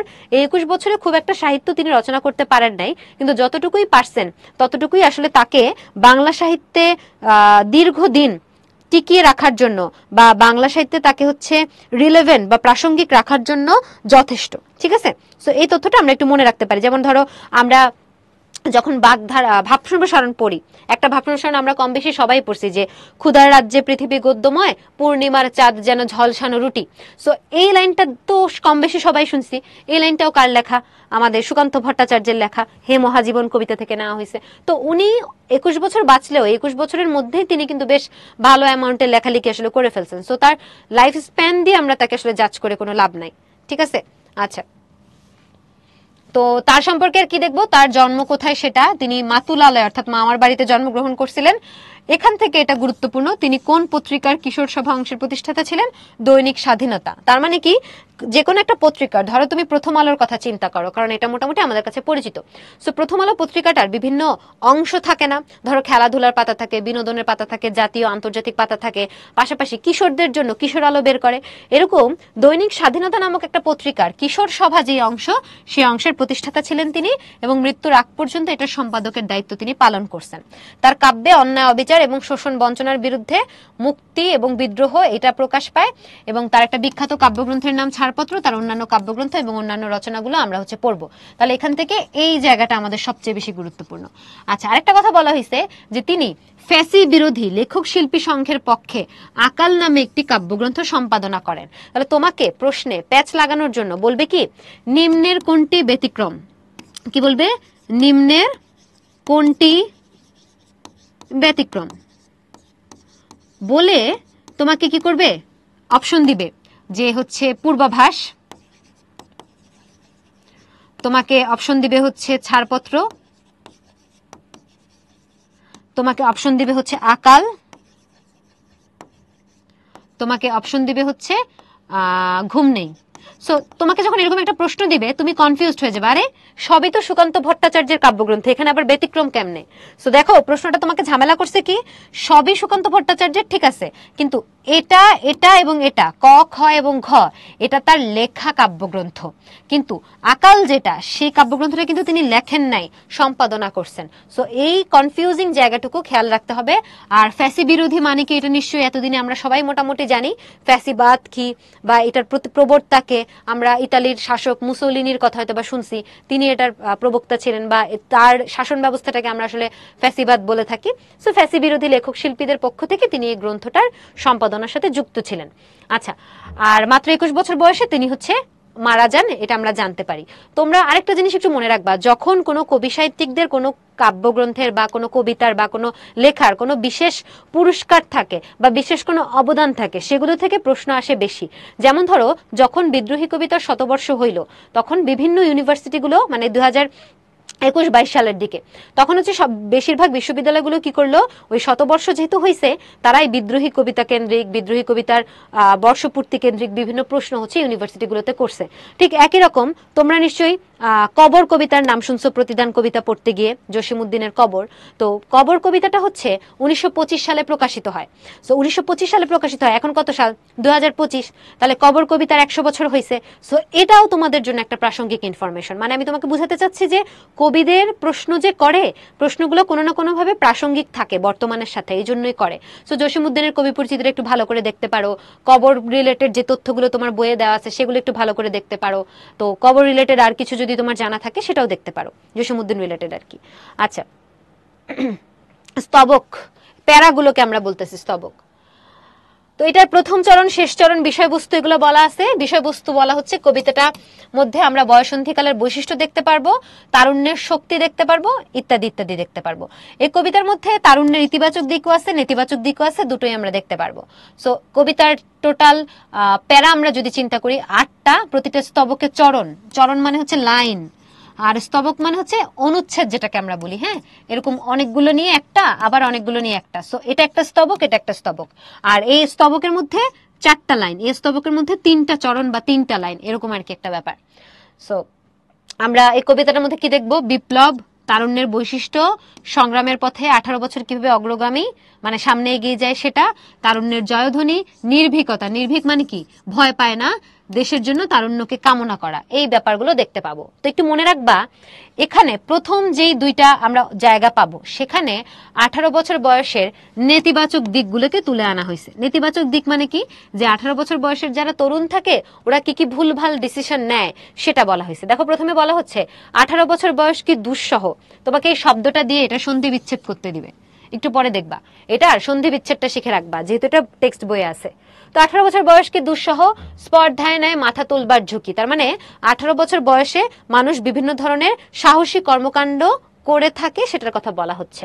18 বছর বয়সে অহরহ, এই যে অহযোগ অহ বিসর্গ সন্ধি, এটাও দেখবা। বিরাট দুঃসাহসেরা দেয় যে উকি, 18 বছর বয়সের নেই ভয়, পদাঘাতে চায় ভাঙতে পাথর বাঁধা। এ বয়সে কেউ, আচ্ছা এখানে নেতিবাচক না, সরি একটু খেয়াল করো, এ বয়সে কেউ মাথা নোয়াবার নয়, 18 বছর বয়স জানে না কাদা, এ বয়স জানে রক্তদানের পুণ্য, বাষ্পের বেগে স্টিমারের মতো চলে, প্রাণ দেওয়া নেওয়া ঝুলিটা থাকে না শূন্য, সোপে আত্মাকে শপথের কোলাহলে। তার মানে এই যে প্রথম আমরা যেই এতটুকু দেখলাম, এই দিকটা হচ্ছে আমার 18 বছর বয়সের ইতিবাচক দিক। ইতিবাচক দিক মানে 18 বছর বয়সের একটা ছেলে বা একটা মেয়ে কি ধরনের ভালো ভালো কাজ করে সেই দিকগুলোকে এখানে কি করা হয়েছে, এক্সপ্লেইন করা হয়েছে। যেমন এখানে বলা হচ্ছে যে 18 বছর বয়সের মানুষজন অনেক সাহসী থাকে, ফলে তারা বিভিন্ন ধরনের দুঃসাহসিক কর্মকাণ্ড করে, এবং তারা যেহেতু কোনো ভয় পায় না, তাদেরকে রাজ ভয়, লোক ভয়, সোসাইটির ভয়, কোনো ধরনের ভয় দেখায় তাদেরকে থামায় রাখা যায় না। তারা কি করে, তাদের পায়ের আঘাতে যে কোনো বাধা ভেঙে ফেলতে চায়। তুমি দেখবা যে আমাদের লাস্ট যে আমরা আন্দোলন বা বিপ্লবটা দেখছি সেখানে কিন্তু একটা বেশিরভাগ অ্যামাউন্টের মানুষ, যদিও এখানে সকল স্তরের মানুষ যুক্ত হয়েছে, কিন্তু সবচেয়ে বেশি ছিল কারা, ছাত্ররা, তরুণরা। এখানে 18 বলতে শুধু 18 বুঝাইছে তা না, তারুণ্যের কথা বলা হচ্ছে। সো তারুণ্যের কি নাই, তারুণ্যের কোনো ভয় নাই, তারা কোনো বাধা মানতে চায় না, তারা যে কোনো বিপদকে বা যে কোনো হচ্ছে ঝামেলাকে তারা কি করে, পাথর যদি সামনে পাথরের মতো বাধাও যদি রাখা হয়, তারা সেই বাধাটাকে ভেঙে ফেলতে পারে বা ডিঙিয়ে যেতে পারে। এরপর বলছে এ বয়সে কেউ মাথা নোয়াবার নয়। এই মাথা নোয়ানো মানে হচ্ছে আমরা যেটা টিপিক্যাল মাথা নোয়ানো বুঝি সেটা না, বোঝানো হচ্ছে তুমি এই বয়সের কাউকে চাইলেই তুমি নিচু করতে পারবা না, ছোট করতে পারবা না, এটা বুঝাইছে। এ বয়স জানে না কাদা। তুমি খেয়াল করো, তুমি যত ডে বাই ডে বড় হচ্ছ, তোমার ইমোশনসকে তুমি তত কন্ট্রোল করতে শিখতেছো।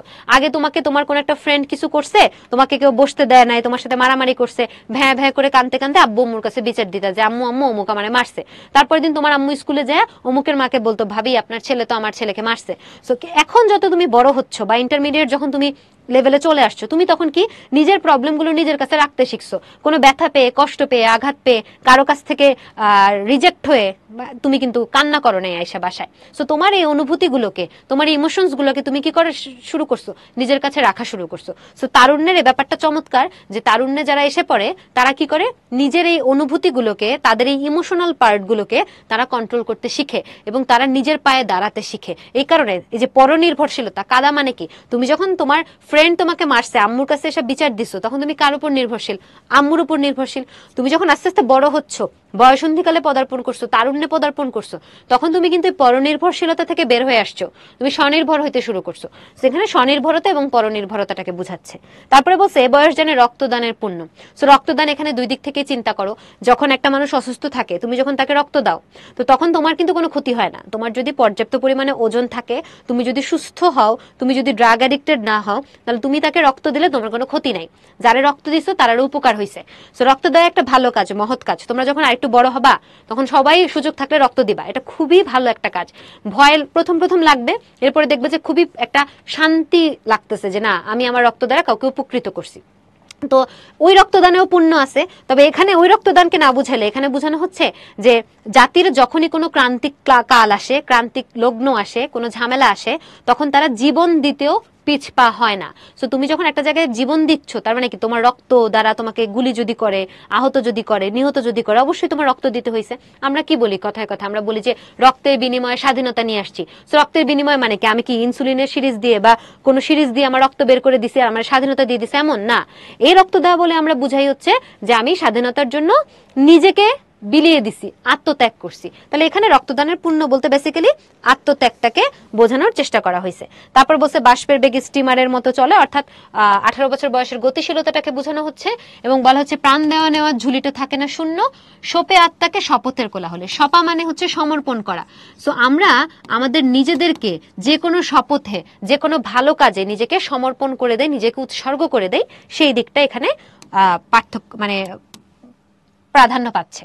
ওকে, এখান থেকে যেটা শুরু হয়েছে সেটা হচ্ছে আমাদের 18 বছর বয়সের নেতিবাচক দিক। সো নেতিবাচক দিকগুলো কি, যে 18 বছর বয়সটা অনেক ভয়ঙ্কর। এ সময় তাজা তাজা প্রাণে অসহ্য যন্ত্রণা হয়, অর্থাৎ আমরা বিভিন্ন বিষয় নিয়ে ডিস্টার্ব থাকি, বিচলিত থাকি। এ বয়সে প্রাণ তীব্র আর প্রখর। 1000 বার পরীক্ষায় আসছে এ বয়সে প্রাণ কেমন, তীব্র আর প্রখর। এ বয়সে কানে আসে কত মন্ত্রণা। মন্ত্রণা মানে কি, এই যে তুমি বড় হচ্ছ, তুমি আগে কি করতে, তোমার গণ্ডিটা অনেক সীমাবদ্ধ ছিল, এখন তুমি নতুন নতুন মানুষের সাথে মিশতেছো, নতুন নতুন জিনিস জানতেছো, নতুন নতুন বই পড়তেছো, বিভিন্ন ধরনের থিওরির সাথে পরিচয় হচ্ছ, কোনোটা ভালো কোনোটা খারাপ। সো এখানে ভালোটা থেকে তুমি ভালো কিছু শিখতে যায়, যদি তুমি ভুলে খারাপটা থেকে খারাপ কিছু শিখে ফেলো, সেটা তোমার জন্য ক্ষতি। ফলে তিনি বলতে চাচ্ছেন যে এই বয়সে কানে বিভিন্ন ধরনের মন্ত্রণা আসে, ভালো খারাপ বিভিন্ন বিষয়ের সম্পর্কে আমরা জানতে পারি। ফলে এই বয়সে খারাপ হয়ে যাওয়ারও একটা কি আছে, সুযোগ আছে। 18 বছর বয়সে দুর্বার। দুর্বার মানে কি, যেটাকে থামানো যায় না। পথে প্রান্তরে ছোটায় বহু তুফান, দুর্যোগে হাল ঠিকমতো রাখা ভার, ক্ষতবিক্ষত হয় সহস্র প্রাণ। তার মানে এই সময় যখন তোমার জীবনে কোনো প্রতিকূল অবস্থা আসবে, কোনো খারাপ সময় আসবে, এখানে যদি তোমার হালটা ঠিক রাখতে না পারো, হালের অনেকগুলো অর্থ হয়। আমরা যখন বলি কিরে তোমার কি হাল, তখন আমরা বুঝাই তোমার কি অবস্থা। আমরা যখন বিদ্রোহী কবিতায় হাল বলছি, সেখানে হাল বলতে বুঝাইছি লাঙলকে। এখানে যখন আমরা হাল বলতেছি, হাল বলতে বুঝাচ্ছি নৌকা ঠিক রাখার জন্য যে বৈঠা বা যেই সরঞ্জামটা ব্যবহার হয় সেটাকে। তো এক এক হালের এক এক অর্থ। এখানে বোঝাচ্ছে যে দুর্যোগ, যখন দুর্যোগময় অবস্থা, তখন নৌকার হাল ঠিক রাখাটা খুব কঠিন। অর্থাৎ তোমার জীবনে এরকম খারাপ সময় আসবে, ওই খারাপ সময় নিজেকে ঠিক রাখাটা কঠিন। তোমরা খেয়াল করো, এই যে অ্যাডমিশন ফেজের মধ্যে দিয়ে তোমরা যাচ্ছ, তোমাদের খুবই ফ্রাস্ট্রেটেড লাগে না? মাঝে মধ্যে তোমাদের মনে হয় দূর ছাতা পড়বই না বলে বইটুই ফিকা মেরে চলে যেতে মন চায়, বা তোমাদের কাছে প্রায় এরকম মনে হয় আমাকে দিয়ে মনে হয় হবে না। সো এই যে তোমার একটা দুর্যোগকালীন মুহূর্ত চলতেছে, এই সময় নিজেকে স্ট্রেট রাখা, নিজেকে ঠিক রাখা, নিজের লক্ষ্য স্থির রাখা, এটা খুব কঠিন। এখানে ভার বলতে কঠিন বুঝাচ্ছে। কিন্তু এই কঠিন অবস্থায় যদি তুমি নিজেকে ঠিক রাখতে না পারো, তাহলে তোমার প্রাণ কিন্তু ক্ষতবিক্ষত হতে পারে। আমরা প্রায় দেখি যে স্টুডেন্টরা অনেক ধরনের ভুল কাজ করে ফেলে। তো ভুল কাজ করে ফেলাটাকে এখানে হচ্ছে বোঝানোর চেষ্টা করা হচ্ছে। এরপরে বলা হয়েছে 18 বছর বয়সে আঘাত আসে অবিশ্রান্ত। অবিশ্রান্ত মানে কি? বিরামহীন ভাবে, কন্টিনিউয়াসলি, একের পর এক, একে একে হয় জড়ো। এ বয়স কালো লক্ষ্য দীর্ঘশ্বাসে, এ বয়স কাঁপে বেদনায় থরথর। তার মানে এতটুকু পর্যন্ত আমাদের 18 বছর বয়সের নেতিবাচক দিকগুলো, যে 18 বছর বয়সে কি কি খারাপ কাজ হতে পারে। তাহলে প্রথমে কি করছে? ভালো ভালো দিকগুলা তুলে ধরছে, তারপরে খারাপ খারাপ দিকগুলো তুলে ধরছে।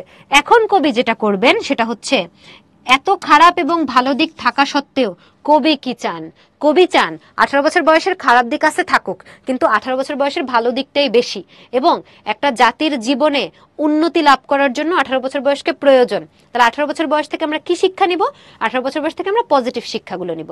মানে পুরো দেশের সকল মানুষ যাতে তারুণ্যের কাছ থেকে শিখে কিভাবে বিপদের মুখে অগ্রণী ভূমিকা পালন করতে হয়, কিভাবে বিপদের মুখে ভয় পাওয়া যাবে না, এই জিনিসগুলো যাতে শিখে, সেটা হচ্ছে কবির প্রত্যাশা। তাহলে লাস্ট যে আমরা অংশটা পাচ্ছি, সেখানে আসলে কবির প্রত্যাশা ফুটে উঠছে। তো আসো কবির প্রত্যাশাটা দেখি। কবি বলছেন, তবু 18 শুনেছি জয়ধ্বনি। এটা তোমার উচ্চারণে আসবে। তারপরে হচ্ছে আরেকটা দেখছিলাম, কি জানি উচ্চারণ ভুলে গেছি বলতে, এই যে বানান আসবে, দুর্যোগ বানান। দুর্যোগ বানান আমরা বেশিরভাগ ক্ষেত্রে কি করি? এরকম করে লিখতে পছন্দ করি, স্বাচ্ছন্দ্য বোধ করি, কিন্তু এটা কিন্তু ভুল। দুর্যোগ বানান রস্য উকার। কেন? খেয়াল করবা, দয়রস্যকার দু যেগুলো, সেগুলো নেতিবাচক কিছুকে বোঝায়, বেশিরভাগ ক্ষেত্রে নেতিবাচক। আর দয় দীর্ঘকার দু যেগুলো, সেগুলো সাধারণত দূরত্ব বোঝায়। যেমন ধর আমরা যখন বলি দূরপাল্লার গাড়ি, তখন আমরা দয় দীর্ঘকার দিব। কিন্তু আমরা যখন বলবো দুর্নীতি, তখন কিন্তু আমরা দয় দীর্ঘকার দিব না, আমরা বলবো দয় রস্য উকার। সো বেশিরভাগ ক্ষেত্রে সাধারণত। তো এই জন্য দুর্যোগ যেহেতু একটা খারাপ জিনিসকে বুঝাচ্ছে, খারাপ সময়কে বুঝাচ্ছে, এই জন্য দুর্যোগের বানান রস্য উকার, দীর্ঘ উকার না। সো এই ধরনের কনফিউজিং বানানগুলো দেখবা, এগুলো তোমার পরীক্ষায় আসে। তারপর এখান থেকে উচ্চারণ দেখবা, জয়ধ্বনির উচ্চারণ। আচ্ছা, তারপরে বলা হয়েছে, এ বয়স কখন বাঁচে? এ বয়স বাঁচে দুর্যোগে আর ঝড়ে। বিপদের মুখে এ বয়স অগ্রণী। অগ্রণী মানে কি? যারা সামনের দিকে এগিয়ে যায়। এ বয়স তবু নতুন কিছু তো করে। তার মানে তারুণ্যের মধ্যে নতুন কিছু করার একটা ভাবনা বা চিন্তা মানে থাকে, সেটা বলা হয়েছে। তারপর বলেছে, এ বয়স যেন ভীরু, মানে ভীতু কাপুরুষ নয়। পথ চলতে এ বয়স যায় না থেমে। এ বয়সে তাই নেই কোনো সংশয়, এ দেশের বুকে 18 আসুক নেমে। এই যে লাস্ট লাইনটা, সেই লাস্ট লাইনটাই আসলে কবির প্রত্যাশা। কবি চান এদেশের সকল বয়সের মানুষ 18 বছর বয়সের মানুষের কাছ থেকে শিক্ষা নিক। কি শিক্ষা নিবে?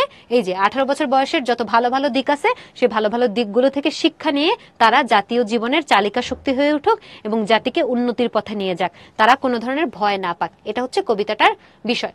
গুরুত্বপূর্ণ শব্দগুলো দেওয়া আছে, যেমন আমি বলতেছিলাম জয়ধ্বনির উচ্চারণ দেখবা। এই যে দেখো, জয়ধ্বনির উচ্চারণ দেওয়া আছে, একটু দেখে নিবা। ওকে, সো এটার উত্তরটা একটু বলো। প্রখর মানে তীব্র।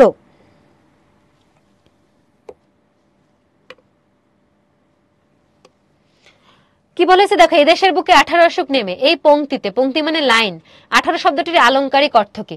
এখানে 18 বলতে সংখ্যাকেও বুঝায় নাই, বয়সকেও বুঝায় নাই, তারুণ্যকে বুঝাইছে। কেন তারুণ্যকে বুঝাইছে? তোমার পাঠ পরিচিতি তো খুব সুন্দর করে বলা আছে যে 18 বছর বয়স কবিতায় কবি প্রত্যাশা করছেন নানা সমস্যা পীড়িত দেশে তারুণ্য এবং যৌবন শক্তি যেন জাতীয় জীবনের চালিকা শক্তি হয়ে দাঁড়ায়। তো এই জন্য তোমার এখানে তারুণ্য এবং যৌবন শক্তি, এটা হচ্ছে আলংকারিক অর্থ।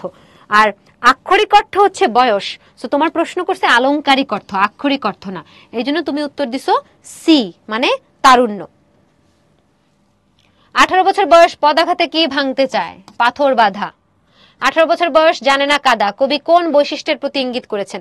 তুমি কাঁদতে জানো না মানে কি? তোমার মধ্যে শক্তি আছে, দুঃসাহস আছে, কর্মপ্রাণ না, আত্মপ্রত্যয়, অর্থাৎ সেলফ ডিপেন্ডেন্সি আছে, আত্মনির্ভরশীল, তুমি আত্মবিশ্বাসী। এটাই সবচেয়ে বেশি কাছাকাছি যায়, বাকিগুলো যায় না। 18 বছর বয়স কবিতায় ক্ষত বিক্ষত হয় কি? ক্লিয়ারলি বলা আছে ক্ষত বিক্ষত হয় সহস্র প্রাণ। সো অ্যান্সার হচ্ছে আমাদের ডি। ওকে, তোমাদের 18 বছর বয়স কবিতা থেকে আমার কাছে কোনো প্রশ্ন থাকলে জানাতে পারো।